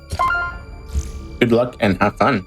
Thank you. So notably, we are playing on the Switch too, so the load times will be a little bit shorter. Usually just based on the first intro screen, the loads are cut down by 10 seconds. So usually this would take like 26 seconds to load in, and we've loaded in by 16 or 17. We love free time save. Yeah, I love it too. So going on in Artaria is generally known as one of the harder areas in Dread. Dread is very front heavy in terms of movement and tricks and things like that. So the first thing we have coming up here is the climb. It's something that we only do, I want to say once in the any percent route. Maybe wrong, it might be twice. In the any percent route, as opposed to like 100% where we do it a couple more times in frozen areas and things like that.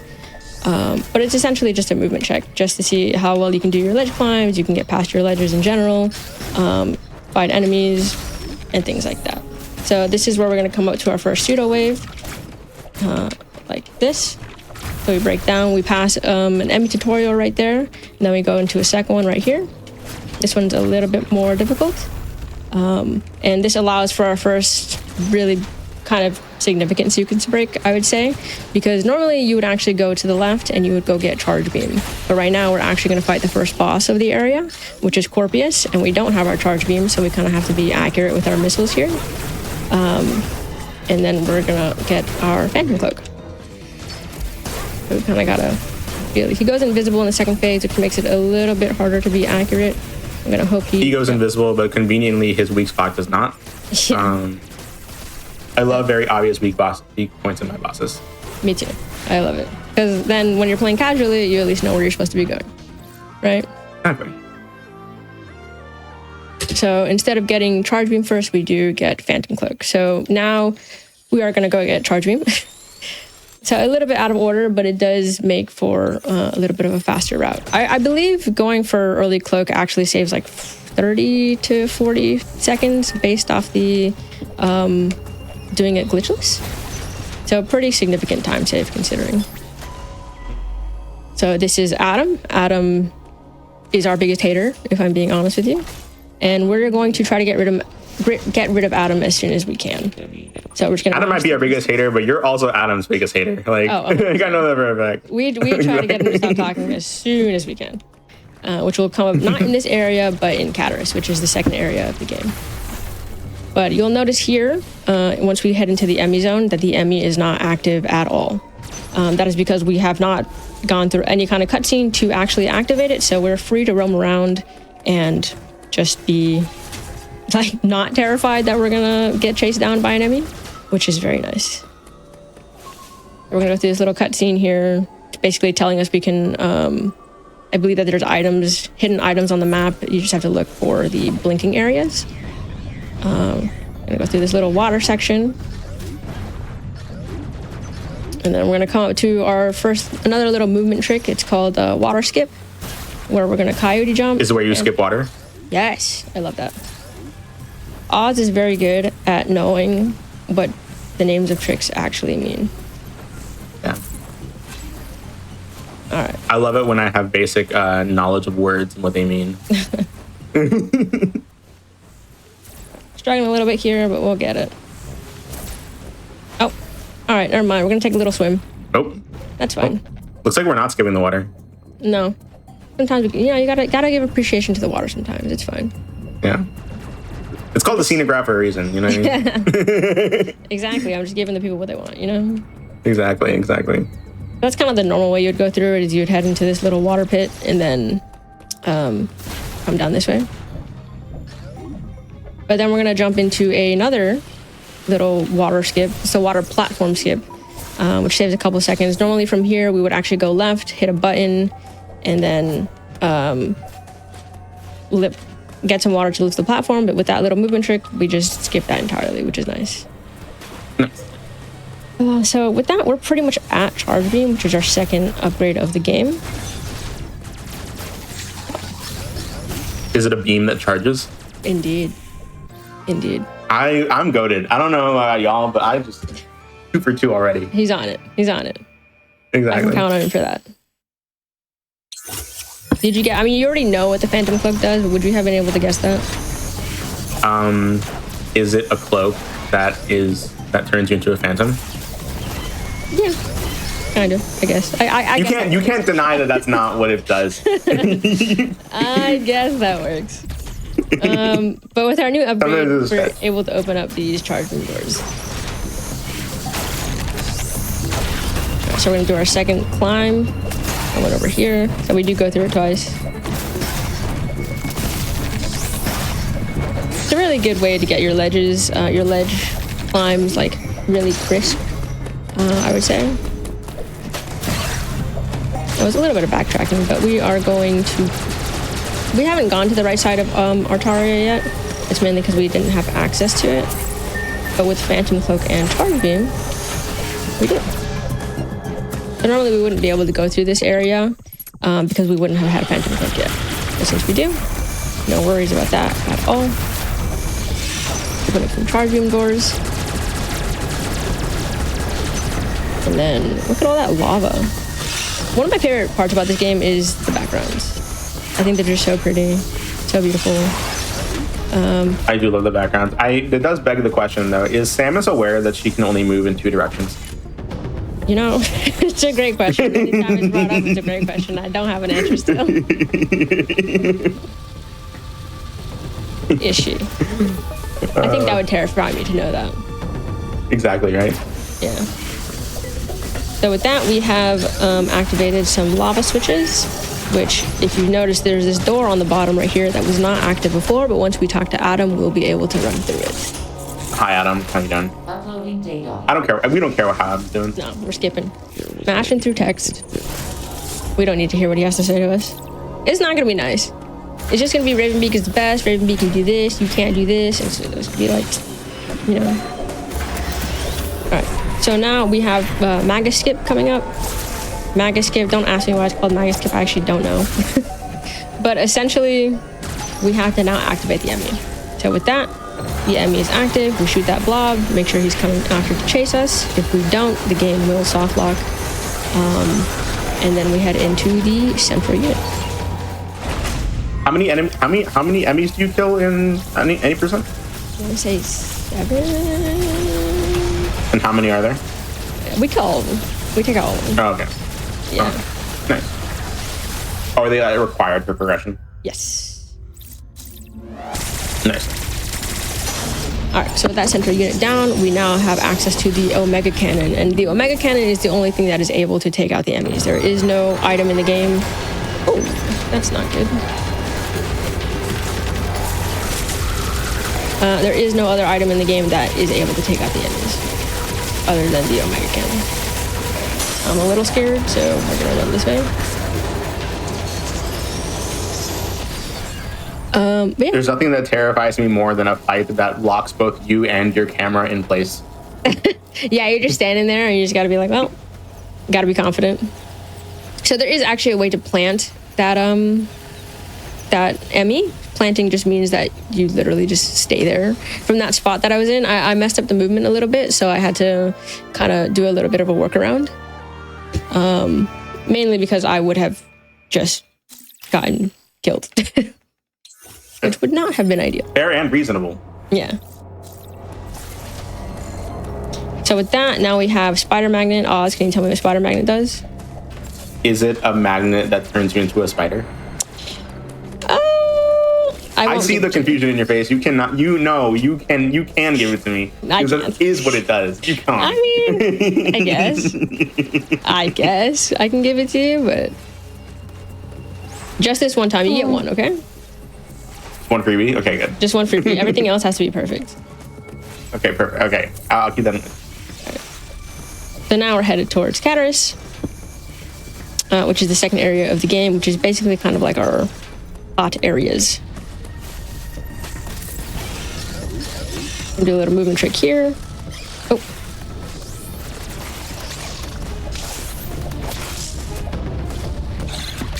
Come on. Oh my god. Wait. Oh, what? Oh. We can get it. There we go. There we go. Is the movement of that enemy RNG, or are they kind of like manipulating it a little bit? You can manipulate it. So, I had to kill all the other ones because if not, I don't know why they start getting a little bit wonky unless there's like one that you're specifically aiming for. So normally you would have to take like a zip line with the spider magnet up top, but with that you can kind of just ignore that entirely and just head towards the elevator, which is nice.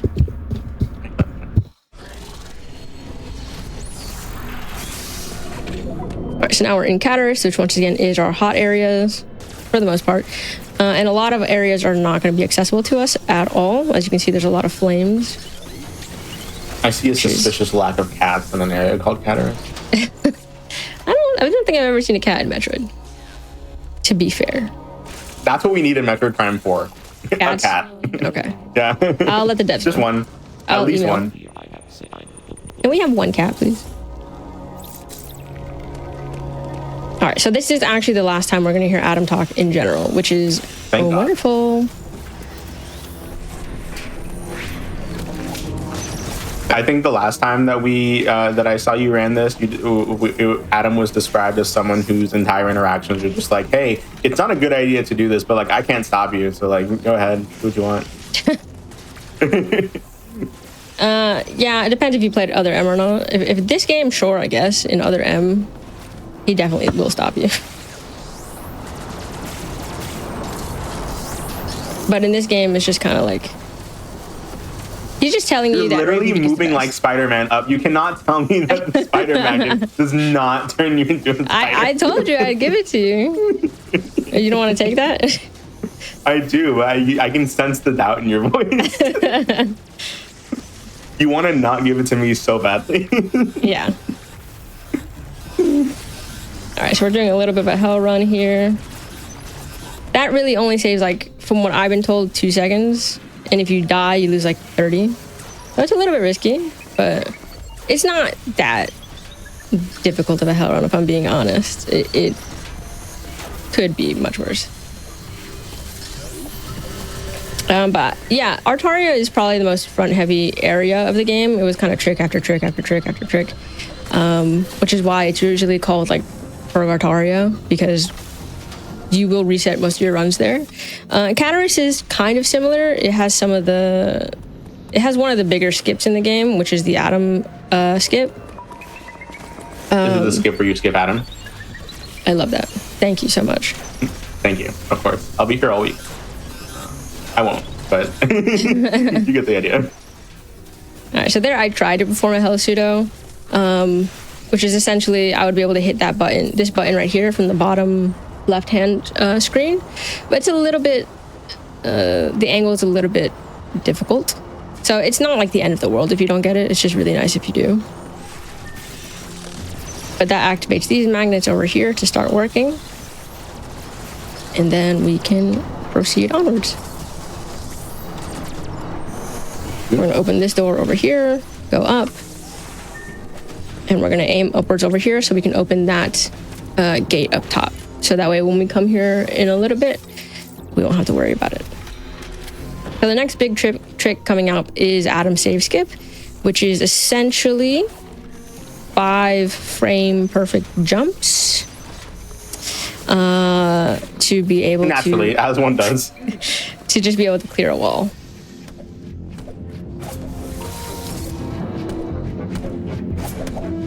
There we go. All right, second try is not bad.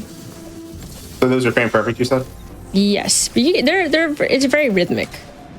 But yes, Yeah. like they're very specific. You can't. Oh, go ahead. Root just made that look really easy, but I know people who have tried that for several hours and could not get it once. Like that's that's a really difficult skip. Yeah, it's definitely like one of the skips that when you learn it, when you're really starting to learn the game, I think it's a big roadblock for people. It was for myself as well. Like I think to get it took me a long time. A long time to even get it once, and it was very frustrating. But with Dread, it really depends. Personally, I believe that you don't have to even start out with Adam save skip.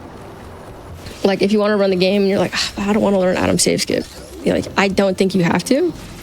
You can really just refine your movement in other aspects of the game, and you can still get a really good time. And then when you finally put time into learning Adam save skip, you just save 2 minutes automatically, depending on if you get it like first try or not. So my biggest recommendation when people are wanting to learn Dread or are intimidated by some of the skips in the game is to just like, honestly, don't even worry about Adam save skip in the beginning. But eventually, obviously, definitely learn it, just because it does save so much time. I mean, it's probably one of the it might be the biggest time saving, one of them, because short boost might be a larger time save. which we'll get to later on. You said that Adam skip saves 2 minutes? Yeah, in any. Is that purely in like Adam dialogues, pretty much? Yes. And then you're skipping? Because he talks a lot. He's a yapper. He's one of the biggest I know. That's one thing he and I have in common. We are yappers. That's the only thing we have in common, as a matter of fact. Yeah, but Oz yaps with love. Like Adam yaps with like, you're bad at the game. Hatred in his soul. Don't even try. Yeah. But that is the end of Cataris. So not too bad, not too bad. So we're gonna head on towards Dyron, which is where we're gonna go get Wide Beam.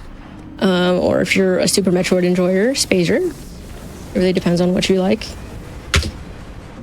I really love the transitions in this game. I just want to put attention to that because I just love the trains, I love the teleportals, I love the elevators, I love all the transitions in this game. I think they're really cool. And like whenever we are transitioning, I just don't mind because I'm like, oh, I get to look at this cool little cutscene, you know, as opposed to just like a black screen with a little. It's like a good break for the mind. Yeah, no, definitely. I appreciate a run that just isn't like go go go go go all the time. You get a second to catch your breath. Mm-hmm. Yeah, the cut. Just try not the cutscenes. The like transports are very good for that, which I appreciate. I mean, they're shortened in the Switch 2 version, so like it took me a minute before to get used to it because I'm used to like 10-second longer trams, 5-second longer teleportals, or you know things like that. So then I was like, wait, I'm playing again. Wait, what happened to my break? Are all of the like tricks and glitches that you do in this run, like are all of them pretty consistent between Switch 1 and Switch 2? Yeah. There's really nothing that's changed because nothing, from what I'm aware, was like frame dependent. Like where, you know, things were enhanced in a way that it affected timing. I do think Dyron loads got worse. I don't know why, but like there was a considerable feel that even other runners I've talked to have mentioned it. I was like, does Dyron feel weird to you? And they're like, yeah, the loads suck for some reason. And I'm like, oh, I love that. Okay. You just got Wide Beam. Is that like a beam but like that's wide? Yes, I will give it to you because you're right. It is wide and it is a beam. Yeah. It has two things on it. It is wide and it is a beam. So that's all it promises. That's all it needs. You're lucky it's not Spazer anymore. You would not have gotten it. Oh, okay, good. Nice to know. Nice to know.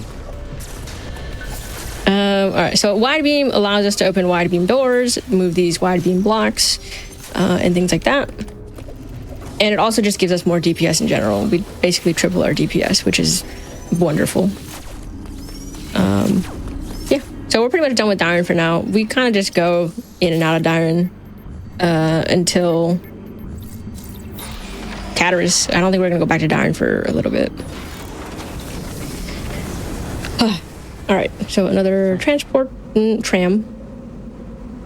Beautiful cutscene. Love that. Her suit is so cool. Her base power suit is amazing. Do you mind if I read a little announcement? Go ahead. Yeah. Just wanted to let y'all folks know that we're approaching the end of the month, and so we only have a week left of September, which means a 25% discount or more on 1, 3, and 6-month subscriptions during this month.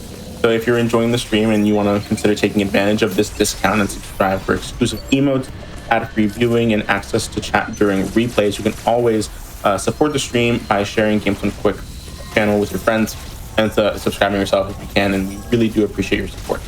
Help Games Done Quick, be a thing. Nice. Oh. Sometimes I try to skip the cutscene too quick and I end up pausing like 4 times. All right, so now since we had Wide Beam, we were able to access the green Emmy. So green Emmy is going to give us Morph Ball, and Morph Ball is usually, from what I'm aware, something you get pretty early on in most Metroid games, but you get it like 1/4 of the way through. Is it a ball that morphs? I don't know how you do it. I don't know how you keep doing it, Oz. I am goated. I am just don't goated. know. I keep telling you. You're gonna. Yes, it is a ball that morphs, so now we're able to have more movement options and also be able to just explore more areas. I mean, they kind of tease you a lot in this game with like a bunch of different areas. It's like, oh, I should be able to go through there. And it's like, oh, wait, I don't have morph yet. No, I can't. I do want to say that one time when I was on commentary for this exact run, we were talking about the implications of the morph ball and what that does to Samus's body. Like, that has to be uncomfortable. And then I think it was Ruth that mentioned, like, oh no, Samus has like genetics that like allow her to like do that. And I'm just like, that brings off weird implications, because does that imply that Samus can do that without the morph ball? And if so, I feel uncomfortable with that implication. I mean, it looks painful, if I'm being honest with you. Yeah, it does. It looks really painful. And the fact that Samus can just do that, that's scary. Yeah. I mean, Samus has a lot of different DNA inside of her. There's a lot of lore in this game, too. Like, we're going to skip pretty much all of it, but there's a lot of stuff going on with Samus. All right, so we're headed back to Artaria. Artaria is an area that we constantly go back to.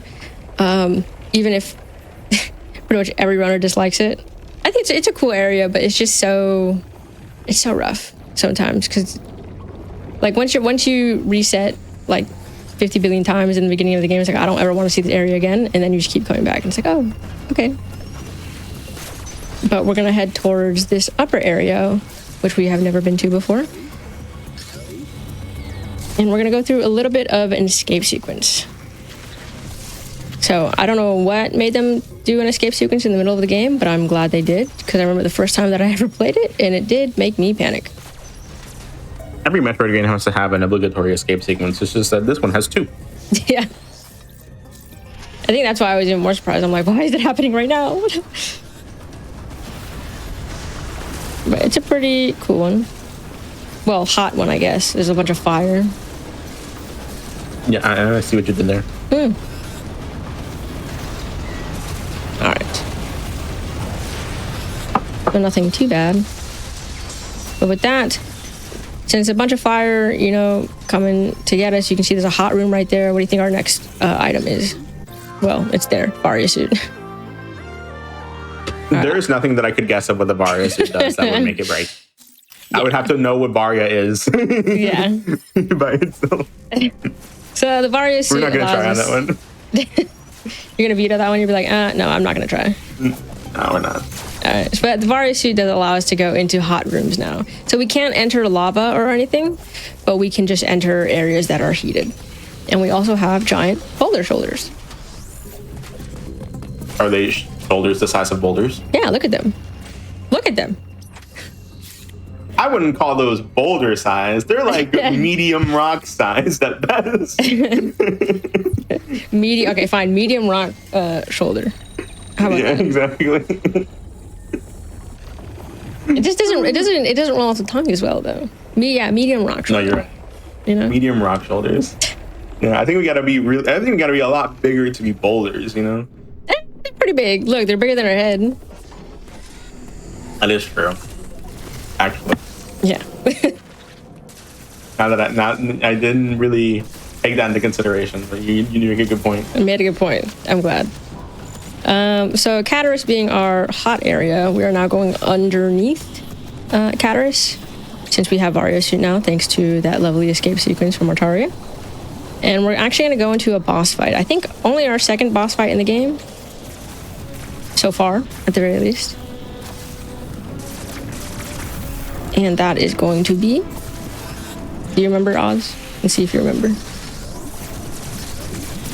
I don't actually remember. It's great! Ah, okay. Yeah, you're right. So I forget that this boss exists until it happens. I'll be honest. So because this boss makes me uncomfortable, so I just put it out of my mind. Oh, because of the nails? Yeah. No, because of this phase. Oh, fair enough. Both are valid. All right. So what I did there was the single wall jumps, which is just a movement trick, I guess you could say, that uses morph ball into jumping into the wall, morphing, unmorphing, jumping into the wall, and so on and so forth. It's a little difficult to get used to, because you have to be very, like, your button presses have to be like very minimally spaced apart, but it's very specific at the same time. Diffuse beam. Is this a beam that diffuses? Indeed it is. Nice. How many is that? Like 6 for 6 at this point? Like I lost count. Probably. I think you vetoed Varia, but we won't count that. It's fine. Yeah, I abstained. I abstained from Varia. So that's fine. So yeah, we'll say 6 for 6. I actually don't know the count. Let's start from 6 now, and then we'll continue on. All right, Oz, I need you to remind me right when this elevator ends or this teleportal ends. Just say, "Route, go to bombs." All right.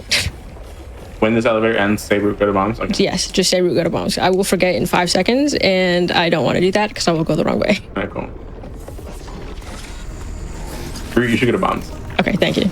So with that being said, actually, normally this is where the route diverges. So we have 2 different routes for any percent. One is the space pseudo, and then another is short boost. So if you're doing the space pseudo route, you would go right, do a little shortcut that the devs provide for you, or that you can kind of figure out and find, and you would get grapple.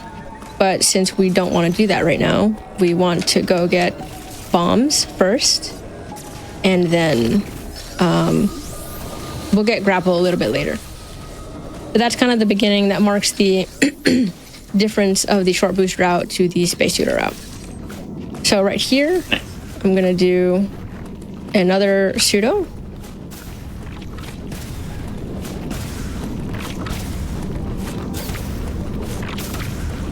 Nice. There we go. Yeah, so normally if you don't do that pseudo right there, you would kind of have to go all the way around, make a little circle, back to this room, and then activate this light switch. But instead, we can just kind of avoid that entirely and then go get bombs, which is nice. Kind of avoids a little bit of a wasted movement, I guess. So that is also a glitch. Similar to pseudo wave. Is it a bomb? It is. It is. I think Okay, good. 7 for 7. 7 for 7. So that There's is only a one glitch. word there, so. Yeah, and you got it. But it just uses missiles instead of the actual beam for that pseudo. I don't know why the beam doesn't work. It just won't go through the wall. All right. That guy okay? We don't worry about him. We only worry about him in 100%. Or all bosses. Okay. Nice to know. Nice to know. Yeah. Yeah, we don't gotta worry about him right now, though. I'm sure he's fine. Yeah, probably. So we just saw the yellow Emmy. Oh, whoops. Hit my mic. I'm sorry about that. The yellow Emmy up there, we will worry about him very soon. In approximately, I want to say like 5 minutes. But now we're headed off towards Berenia. So a lot of the route... I don't see that Emmy at exactly 33 minutes and 50 seconds. Then we're gonna have some words. What if it's shorter than that? I said approximately 5 minutes. So I mean, I have a little bit of a range, you know. Okay, you have some range. I have a little bit of a range. We'll give like 3 to 6. Wait, 4 to 6. All right, so like 4 minutes, 6 minutes, and then I'm still in that range because it's approximate. All right. All right, of course. But we're headed off towards Berenia, which is our water area, and it's water. I like the area. I think it's pretty cool. A lot of people tend to like Berenia a lot. It's water. You know how it is. Yeah. So since we don't have grapple, we can't take that little area over there up top. I don't know if you saw the grapple block.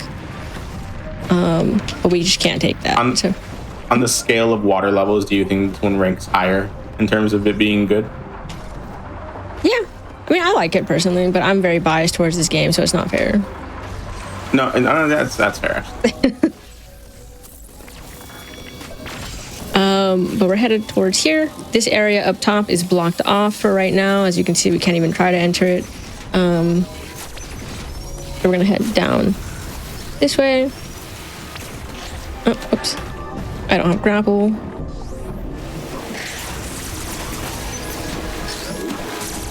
So we are going to try to go get flash shift. I'm going to give Oz a minute to figure out what he thinks that might mean, while I'll explain the trick to go get flash shift. So the trick to get flash shift, which is the reason that we got our bombs, it's called the infinite bomb jump. So essentially, we are going to time our bombs to be able to let us get past this door. There we go. That trick looks frustrating. It is.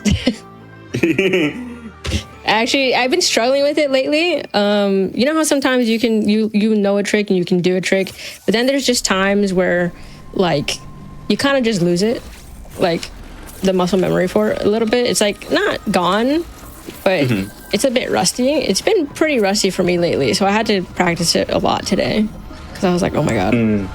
Yeah. So flash shift, is that like a thing of like you flash and then you shift? Close enough. We'll give it to him. Or is it you shift and then you flash? You flash and then you shift. Okay, you flash and then you shift. Okay, good. Yeah. Flash shift is also that thing when you press shift on your keyboard and then a flash game pops up. You know what I mean? No, I actually don't. No? That doesn't happen to anyone? Did that bit not land? Sorry.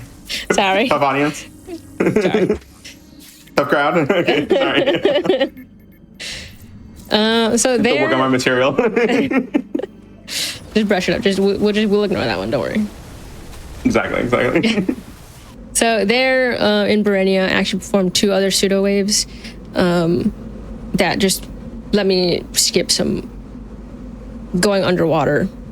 Well, I was underwater, but stopped me from going around a little bit more, taking a little bit more time. So that was pretty nice. We're back in Dyron. How long do I have left to show this yellow Emmy? Do you remember? You have about a minute and a half. Okay. About a minute and a half. Oh, 2 minutes, actually. There he is. Within range. There he is. Okay, good. All right. We're actually going to take him out now. Whoopsies. He's a bit scary because he's really fast. If you're playing this game casually, terrifying. Terrifying, Emmy. I think one of the most terrifying Emmys casually, because once he locks onto you, it's like running is not going to save you, you know? All right, so I don't think I explained this before, but usually when we do boss fights, we'll use this thing called Charlie's. So Charlie's is just basically charge shot and a missile together, which just allows you to have the maximum amount of DPS. So yeah, and then here, pretty easy, not scary. I mean, in a speedrun, you just come up here, plant, shoot, and then prosper. Plant, shoot, prosper. Yeah. Those are my affirmations in the morning. Plant, shoot, prosper. So, the yellow Emmy is the fastest Emmy in the game. And what do you think he gives us, Oz? What do you think he gives us? Something yellow. That's for sure. Well, the speed booster. Oh, okay. Is that thing of when like you have a boost of speed? Yeah. Yeah. We'll see it right now. Our boost of speed. All right. It's also that thing of when you like speed down the interstate and then the cops start chasing you, and so you boost to go faster. You know? Sure. Yeah. We at GDQ LLC do not condone speeding on the highway. Please do not take that to heart. Don't do that. For legal reasons, that is a joke. Very much so. Right, so, coming from Speed Booster, we're now going to go back to our favorite place ever. Can you guess, Oz, what's our favorite place ever, given my previous complaints? Ataria. Yep. We're going straight back to Ataria. To get... Now, please, once I exit this elevator, or whatever this is, teleportal, just say grapple. Just say grapple. Do you want me to continuously say grapple or just say it like once? Say it like twice. Just 2 times. I just need 2 times. Say grapple. I'll be like, got it. Because I always go to screw attack by accident. All right. And then I'm in a frozen area where I'm going to be taking constant damage, and I have no way to open a door. Fair. All right. Grapple. Understood. I got this. Grapple.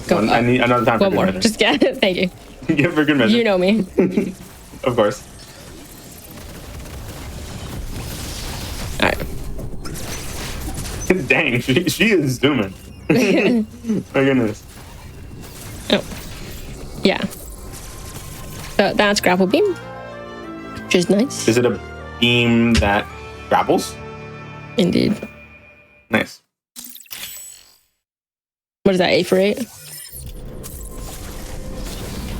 Nah, I don't have a bit for that one. I'm sorry. All right. We're gonna go downwards, and then this is where we're gonna go into the big trick for this run. So this is what the run is named after. It's called Screw Attack Short Boost, and I'm gonna explain it now, only because I actually do need to focus when I do it. I am pretty new to the route. I have practiced it pretty extensively, but I still do need that focus. So since we have since we have our speed booster now, we are able to, and flash shift, we are now able to perform what is called a short boost, which you will see. I will open this grapple door, which is why we got grapple, up here. I'm going to take out this wall right here.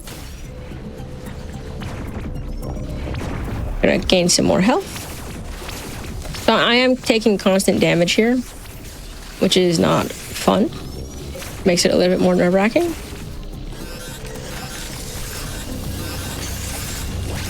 All right, give it another try. Almost. You got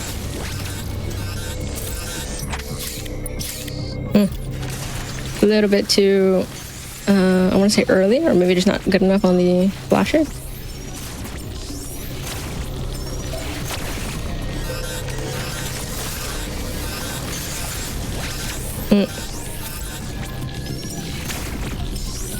It is a pretty precise trick. Thankfully, we have This does look like a precise trick. Yeah. Ooh. My melee didn't come out.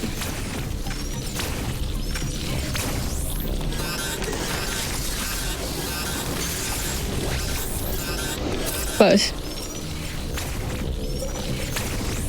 Luckily, there's the heals here, so that way you're not into danger of dying. That should be it. Nice. Nice. And with that, Everyone clap and chat for that. thank you. That one, it is pretty scary. It's the hardest trick in the run. But basically, because we can do all of that, the short boost allows us to be able to actually get a speed booster off, or a shine spark stored, because we don't actually have enough space there. Oh, whoops. To be able to perform one.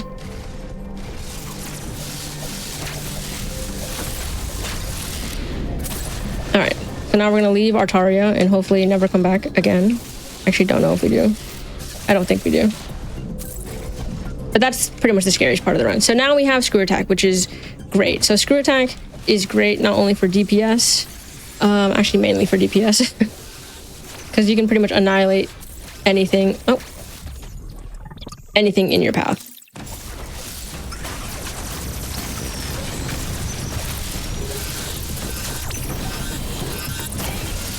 I will say, like, the later game movements in this run is like some of the most satisfying movement I think I like to see in any speedrun, honestly. Like, once you get like speed boost and flash shift and everything, like it just looks incredibly fun to watch. Like, yeah. That, like, what that was goated right there. Like Samus knows ball, you know what I mean? Yeah. Nah, definitely the movement after short boost is probably some of my favorite, because it just makes you feel cool. Like, if anything, you just feel awesome performing it. But we're headed back to Dyron. So with this, now that we got Screw Attack, we are going to just be able to kind of annihilate some enemies. And it reduces a lot of backtracking from what I'm aware as well. I think it's like a 3-minute time save compared to like the space shooter route, which is pretty significant. So we're gonna head on towards Verenia, which we haven't seen yet, which is gonna allow us to see more story. So there's a pretty big cutscene in Verenia, which we are gonna skip, but it's probably the best cutscene of the game. If you have not, one of them, if you have not played Metroid Dread, I do highly recommend it. This is also me talking directly to Ozmourn because I've been asking him to play it for the longest time. Sure. But it's a really I have cool game in seen general. this speedrun. Rude has asked me to be on several couches of hers, and I always say yes because I love Rude. She's a great friend, and this is a cool run. And so I somehow know a good bit about this game and this run, despite never having played the game before. Arguably, I could probably describe some of it better than maybe an average casual player would. But yet, I still haven't played the game myself, and I need to, honestly. I should probably get a Switch 2 version, though. Oh, yeah. So since we have Screw Attack, normally we would beat this boss by doing like two Shine Sparks into him, because every Shine Spark does 50% of boss health. But we can just Screw Attack him and he just goes down. Makes that boss extremely trivial, because normally when you do the Shine Sparks, you kind of have to be careful with your timing, because it's pretty easy to mess it up, since the bottom half of the arena is exactly the not short boost range, it's stuck in my head now, exactly the like Shine Spark or storage range for the speed booster. So is Shine Spark like a spark that shines? Yeah. Yeah. Okay. I'll give it to you. I'm being nice. I got Screw Attack short boost. I'm being nice today. Okay. Good. I saw a little bit of doubt in your in your face. I would like, never. should I give it to him? No, you got it. It just sparked that shines. Good. It's super powerful. And pretty much we're our pretty busted version of Samus right now, just with Screw Attack and Shine Spark. Like, it's pretty beautiful. What is the percentage of the game that you complete in this run? Like item wise? Yeah. Like, what's the final percentage total that you 6 get or 7%. Dang. Yeah, it's not a lot, but I'm pretty sure it's 6 or 7. Well, I guess because like all the missiles, like, and all the collectibles and stuff count towards that. Yeah, that's true. Yeah, I might have a little bit more because I accidentally collected one of those energy parts. Yeah, so I might have like 8% just because of that. Yeah, makes sense. Let's see, we're back in Verenia. So in Verenia, we are going to perform a boss skip, actually, for Dragaiga. I actually don't know how to pronounce his name. It's Dragaiga or Dragiga. I say Dragaiga, but I've heard others pronounce it different ways. But we're gonna... We're going to perform another pseudo. Pseudo waves are pretty much the biggest glitch that we use in the run, and it's the most frequent one that we use, and it really allows for a lot of skips and sequence breaks. So here we're going to just get... I mean, Dragaiga doesn't really do much, if I'm being honest with you. It doesn't give you anything. It doesn't really open up a pathway. But with that pseudo wave right there, we are able to just skip him entirely. Fair and reasonable. Yeah. So he's like honestly one of the main reasons I don't really like the all bosses route, because I just hate going to fight him. I'm like, I really have to go do this right now for nothing. But that's just a personal... But like you said, it's because he doesn't unlock anything, he's not included in the 100%. Right? No. Yeah, exactly. He's not included, but all bosses he is, because he's... Which like bothers me as like a completionist, because it's just like, I feel like all the bosses should count towards 100% personally. Yeah. Like if the game doesn't count it, then I get the logic, kind of, you know? It only really goes to. But then it's also included in the boss rush, which bothers me more that it's not included in 100%. Yeah. I mean, they should have just made him give you something at the very least. Yeah, exactly. Oh, I have screw attack. I'm so used to doing the spacesuit route that like I forget I can just do that. And I start hitting with missiles. That's powerful. Yeah.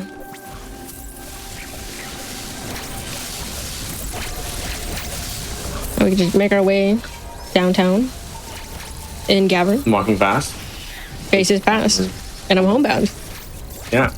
Right.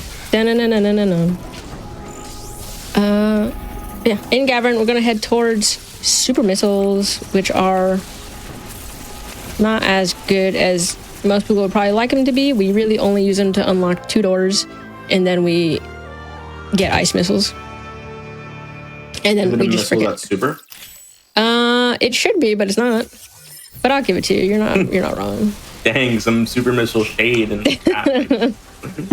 my goodness. I mean, look, we open this door, we open this door. I guess 3 doors. So we're gonna open one more. Oh, whoops.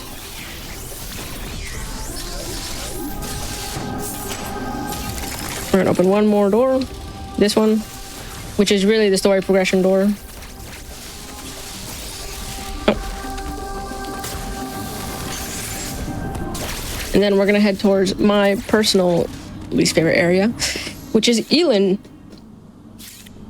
I don't really have much to say about Elin. It's very much, here you go, here's plasma. I thought your least favorite area was Ataria. Okay. To be fair, it's because I forgot about Elin. I forget about it until we have to go there. And then I'm like, oh yeah. But there's really not much here. It's just here. It does look like a small area on the map. So. Yeah. I mean, well, it actually does more than that. Because there's a lot of... after we beat the Mockin in this area, which we'll get to later, we are going to unlock the X-Parasites. So, I guess it does a lot for story, if I'm being honest, but traversing the area is kind of whatever. Oh my god, are those the forbidden gummies that I just saw? Yes. Forbidden delicious gummies.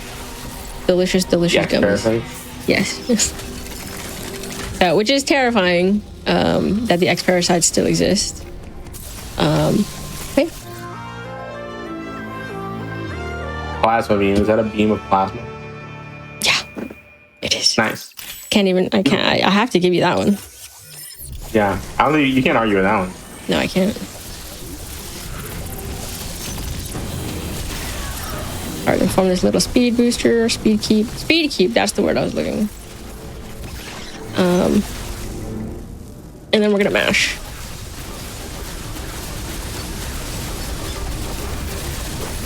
All right, so this is a Mockin. He's pretty scary, pretty strong. Of course, he would jump. He looks scary. Yeah, he is pretty scary. Not giving me the best RNG right now, but it's fine. I'm not mad about it. You sure? You seem mad about it. Well, you know, he's just jumping around a lot. I don't really appreciate it. But it's fine. Yeah. Oh my god, but he turns into a forbidden gummy, and then we eat it. Oh my god. So I just skipped the whole cutscene there. What about green apple?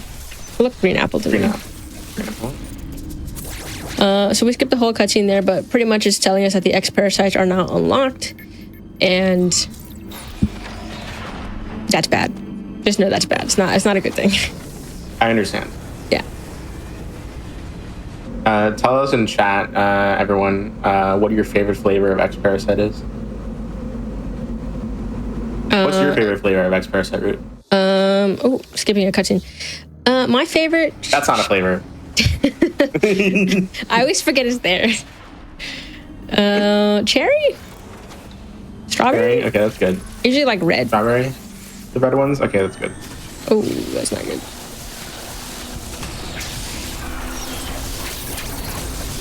Alright, unfortunately I missed my speed booster there, but it's fine. We can just restart. I'm a big fan of like the rainbow ones. They're just mystery flavor. You know what I mean? Mystery flavor? Yeah. It's like the Airheads mystery flavor. You just bite into it. Could be, you know? Really? I've never had an airhead. I haven't had an airhead in like years. You haven't had airheads in the big 2.5, in the big 2025? No. If we ever meet in person, I'm buying you an airhead. An airhead specifically? What's so great about airheads? Yeah. They're delicious. They're delicious. Are they? I love a good airhead. All right, I'll believe you. Comment in chat if you support airheads. Oh, whoops. Trying to skip a cutscene too fast. So now we're gonna head towards Ice Missile, which is nice. I actually don't think I ever explained the underwater bomb jump, and that's my bad. It's a little late now because I'm probably not gonna know what I'm talking about. But we're at Ice Missiles. This guy's a little bit mean just because the angle you have to shoot him at is not fun. That seems disrespectful, that angle, actually. Yeah. It's not the greatest, but he's down. So with that, remember super missiles? They're replaced now. So we're not even worried about super missiles. Ice missiles are cool. I think. They're pretty neat. All right.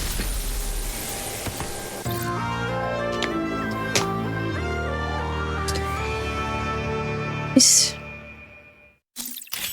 So with that, we're pretty much done with Gavrin. No, I'm lying. I'm sorry. We're gonna come back. I'm so sorry. I wish there were a pretty big boss fight in Gavrin to deal with.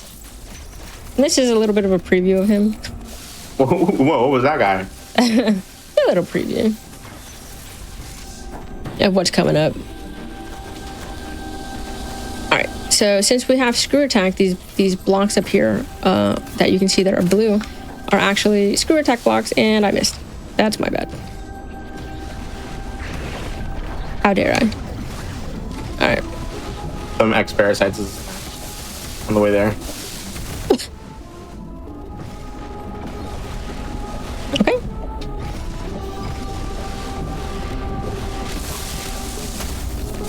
Please. Thank you. Didn't think I'd miss twice. Ah, okay. I see what you're saying. I see what you're doing. So that's the beauty of a screw attack. It lets us do stuff like that. Granted, you could probably go up top and store a speed booster. It's just faster like that. But not missing twice. I feel like at that point I might as well have done the speed booster. But we're headed towards Berenia again. So we're going to head towards an underwater section of Berenia. And we obviously don't have anything that will help us underwater. But we are going to go get something that will help us with all of this water sections and water areas, which will help us in Ferenia. Okay. So here we're going to perform a speed booster puzzle, which is something pretty much anyone, it's required in the game. Well, not required, but it's an option in the game to do just to get this missile pack over here, which we're going to skip entirely because we don't need it. And then this is called early gravity. So this is something, it is something you can do also in like your casual playthrough. You don't have to get gravity the long way. This is considered early gravity. It's kind of a little bit of a shortcut, I guess you could say.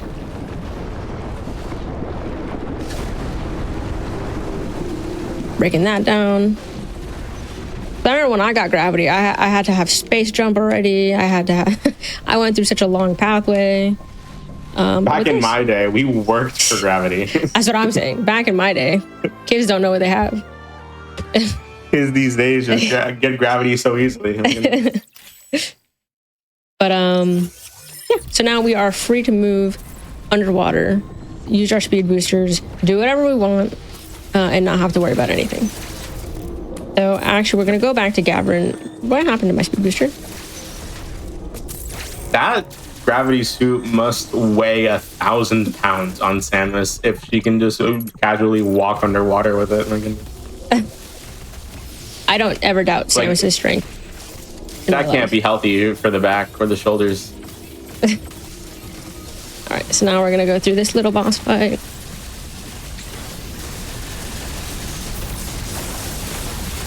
Oh, I didn't mean to do that. Oh.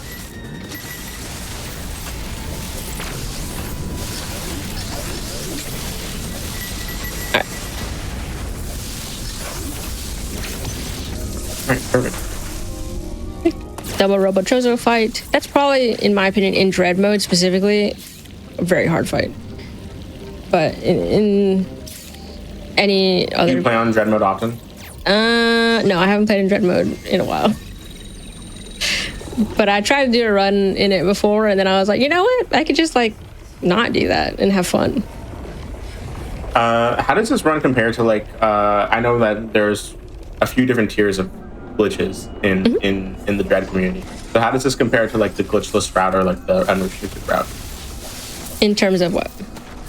Like, in terms of, like, what you're skipping, the glitches that you do, all that jazz.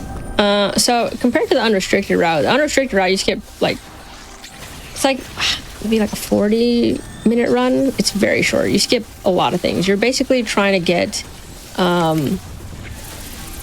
whoa. Okay. You're basically trying to get 1 second. Take your time. You gotta lock in real quick. Okay. That was odd. I just mistimed my speed booster. There you go. All right. Perfect. So with unrestricted, it's very much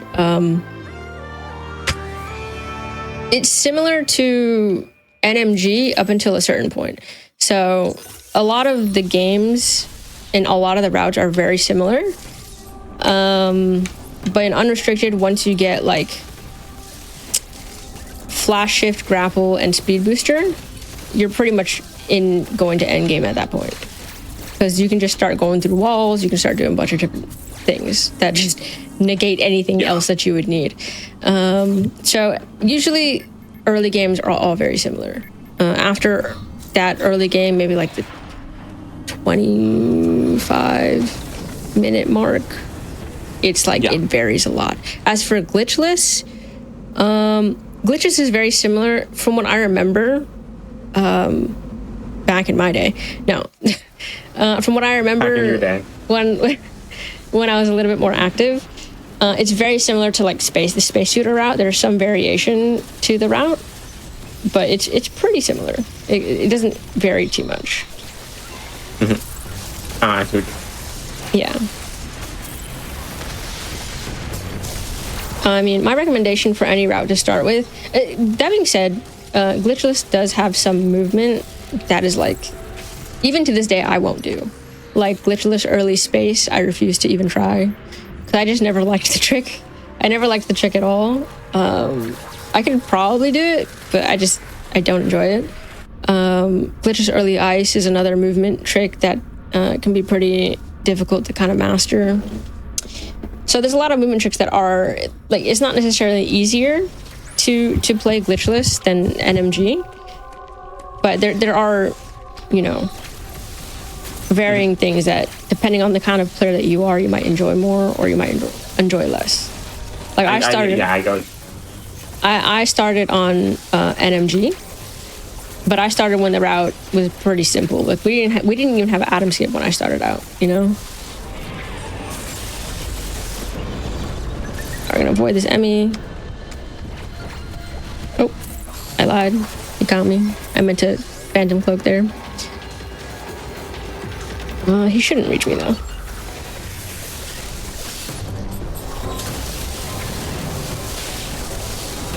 But yeah, I've always really enjoyed NMG. Oh, what? I don't have space. I'm so used to having space jump here. Yeah, I can definitely tell that, like, in the community in general, like, NMG and glitchless are definitely, like, more popular categories than, like, unrestricted. Yeah, I mean, unrestricted is just... It's not my favorite. I respect it a lot. I personally could never. Fair. And there's a lot of RNG from the last that I saw of it. There's a lot of RNG, especially on the last boss, that is just not fun. Like, you could do your whole run and then you're basically playing a lottery to see if, you know, you'll be able to actually beat the last boss. No, yeah. That's a lot of gummies you're eating. You know, they're delicious. Some may say nutritious too. Nutritious gummies. I'm saying. They give me health, they give me life, missiles. Nice. Just like in real life. Yeah. you get a pack of terrible gold gummy bears, you get missiles. Yeah.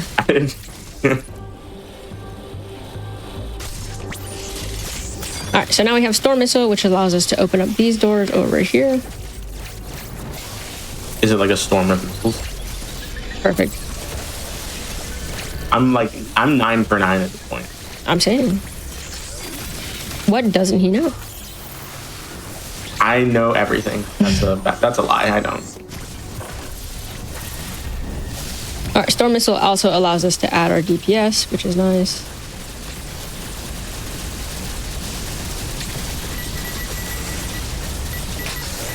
Oh, those guys go down pretty quickly.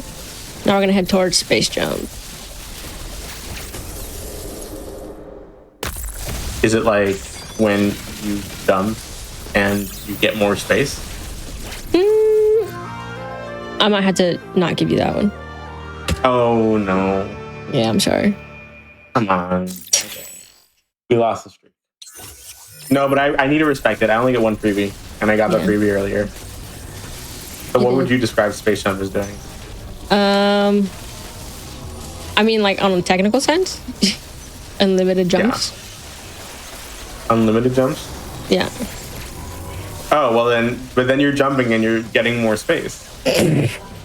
you're gaining more space. That's how we're going about this? Yeah, like in a very literal sense, you are jumping and then gaining more space. Should I give it to him? Should I? Chat, should I get that one? Should I give it to him? Should I get that one? I'll go with whatever chat says, all right? How can you deny that you don't gain more space? I mean, I guess. Let me know what chat says, and then I'll go with whatever they say. All right, cool. If they want to give it to you, I'll respect that. We'll let the jury decide. Exactly.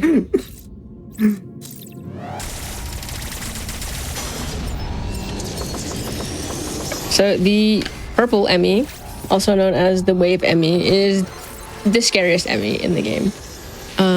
Pretty much the last Emmy that we fight, mainly because the orange Emmy, which gives us power bombs, we don't really fight because he kind of just dies. But for the purple Emmy, I have to stand all the way back here and aim and basically not really miss a shot. Yeah, this one's stressful. I've seen you do this one a few times, and it looks like one of the most stressful. It is. All right. And you won't really know until he gets right that close to you. So there is a way to mash. So I don't know if you've seen me mash the doors. I'll kind of like, I'll mash the Omega Cannon. And that's because the initial shots for the Omega Cannon, they're stronger, I believe. So because of that, I mash the doors like that. I just can't aim and mash at the same time. But there is a way, if you reconfigure your controller setup, that you're able to do it, which is pretty neat. You just got a wave beam. It's not like a beam, like a wave. We had this. No, I see the look in your eye. We had this argument the last time we did this run. These beams are waving. You cannot tell me they don't. What do you mean they're waving though? Like what do you mean? Like they make a wave. They make a wave. Like they're waving when you shoot them out. They're waving. Are they? Also, chat has not come to a consensus about the last item, by the way. Has it been like yes and no's, or? It's been like 2 no's, 2 yeses, and 1 eh. Whatever you want to. Yeah. When eh. Those beams are waving. They're making a little wave as they get shot out. No.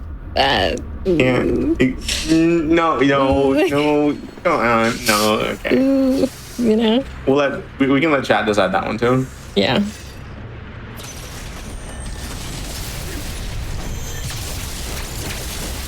Alright, so we're actually coming up towards the end of the game. We're pretty much gonna head towards a little boss gauntlet. Oh, whoops. Coming up here. So this is the powerbomb Emmy, which is dead on the floor in the background. And we're going to fight the Red Monken, which is a little bit of a stronger version of the guy we fought in Ferenia. Or, sorry, Elon. But nothing really to worry about at all.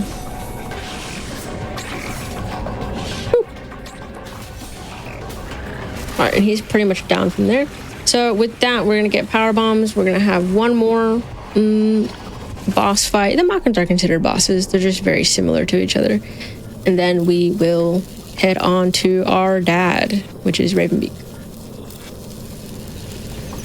He's our dad. He is our dad. If you had played the game. Is that canonical? Yeah, I'm pretty sure. Wait, actually, I thought you just call him that like as a joke. Is he actually your dad? Is that canonical? Yeah. Oh wow, I didn't realize. Yeah, you have his DNA. Oh my god. No joke. So someone made a poll in chat saying, do we let Oz take the W on like the items that like you wouldn't really give it to me? And no joke, it is a tie between yes and no. All right. So who's decided this? We'll never know. We will never know. I don't have any The jury's still out on that one. What happened to my power bombs? I had extras. Oh, okay. Well, that's not good. All right, let's take the refill. Unfortunate. It's fine. We got a question in chat that says, how many times have you ran this category? How many times? If you said, to your best estimate, would you say? I mean, it's in the hundreds. Definitely in the 100. In the 200, perhaps? Perhaps, yeah. No, probably more. I mean, I've ran this game a lot. I mean, I've been running since 2022.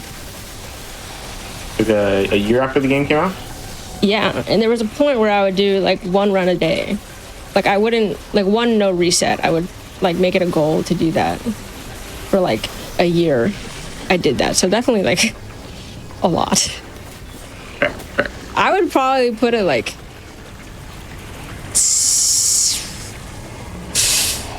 dang, it's a good question. It's got to be near like 1,000. Are we counting resets or like finished runs? Finished runs. Oh, okay. That's a different story then. That's less. If we're counting resets, it's like Artari is like responsible for at least like 500 runs. If we're not counting resets, probably like 200 ish. I really don't know. I wish I could give you a number, but I mean, LiveSplit could tell you if we had it out right now. I don't think it gives you finish runs. I think it's run started, no? Oh yeah, no. Or no, it does give you finish runs. There's like a setting where you can do attempts, and then you can do attempts compared to finish. Oh really? Oh, I need to look at that then. Yeah. Yeah. I mean, I have taken a break from the game for a little bit. I actually just came back pretty recently, so I'm a bit rusty, but I'm doing my best.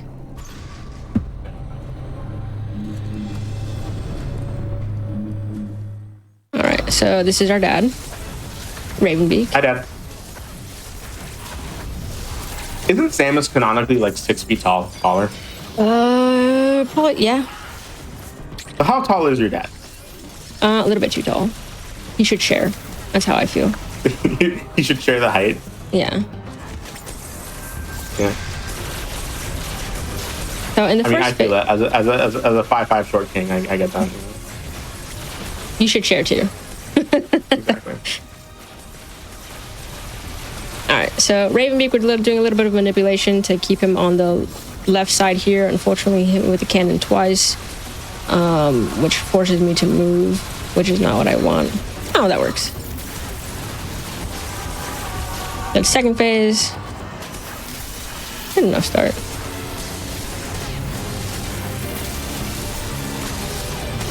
We kind of want to run into him because body damage is way better than taking his arm cannon damage. Mm-hmm. I'm gonna blow this up because the sun does scare me a little bit. Me. That's me. The sun does scare me. I'm so pale. Okay.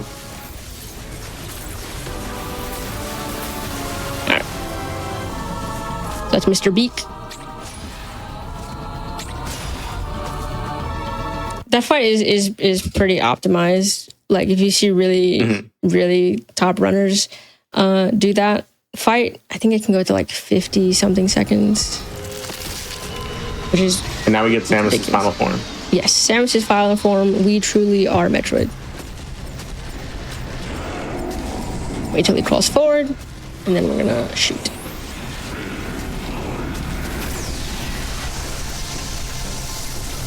Okay, so now we're gonna head into an escape sequence, which is gonna be the last escape sequence, which is gonna be the end of the game. How long is this timer? 5 minutes? It's pretty long. No, it's short. 3 minutes. It's 3 minutes? Okay. Yeah. That's like a minute and a half too much for what Root needs. Yeah.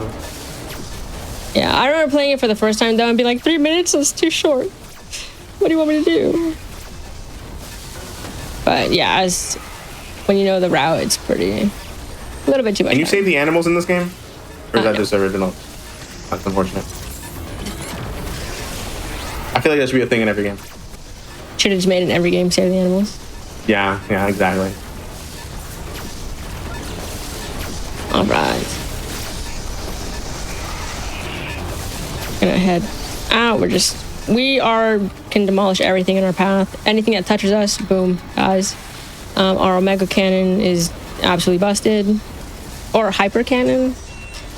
Not entirely sure what it's called. Power Spark all the way up. And then we're gonna do a speed booster here.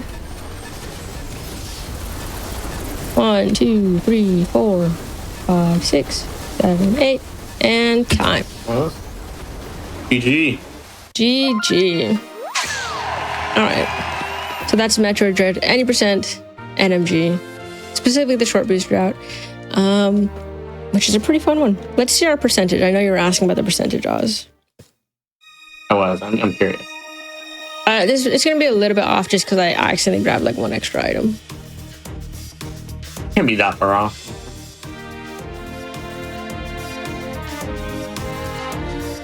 Your time. Mm-hmm. I forgot that the final time adds cuts. Yeah. 5. Oh, it's even less. 5%. It's probably around like 5%. Yeah. Exactly. Okay. Right. Almost low percent at that point, honestly. Yeah.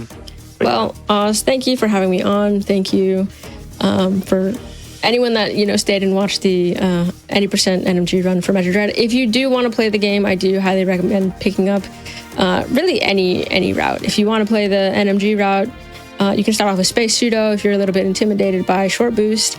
You can do Glitchless. You can do, if you really want to start out with Unrestricted, you can do that too. There's a lot of different routes for a lot of different types of gameplay that you would want to do. And I do recommend it. I really do love this game, and I do want more people to play it and experience it and just have fun with it. But once again, thank you, Oz, for having me on. Thank you, GDQ, and anyone who's on production for, putting the event on. I really do appreciate it. But that's really it for me. Where can we find you? Where can the people see more of you? Yeah, so I do stream on twitch.tv/Root Origin.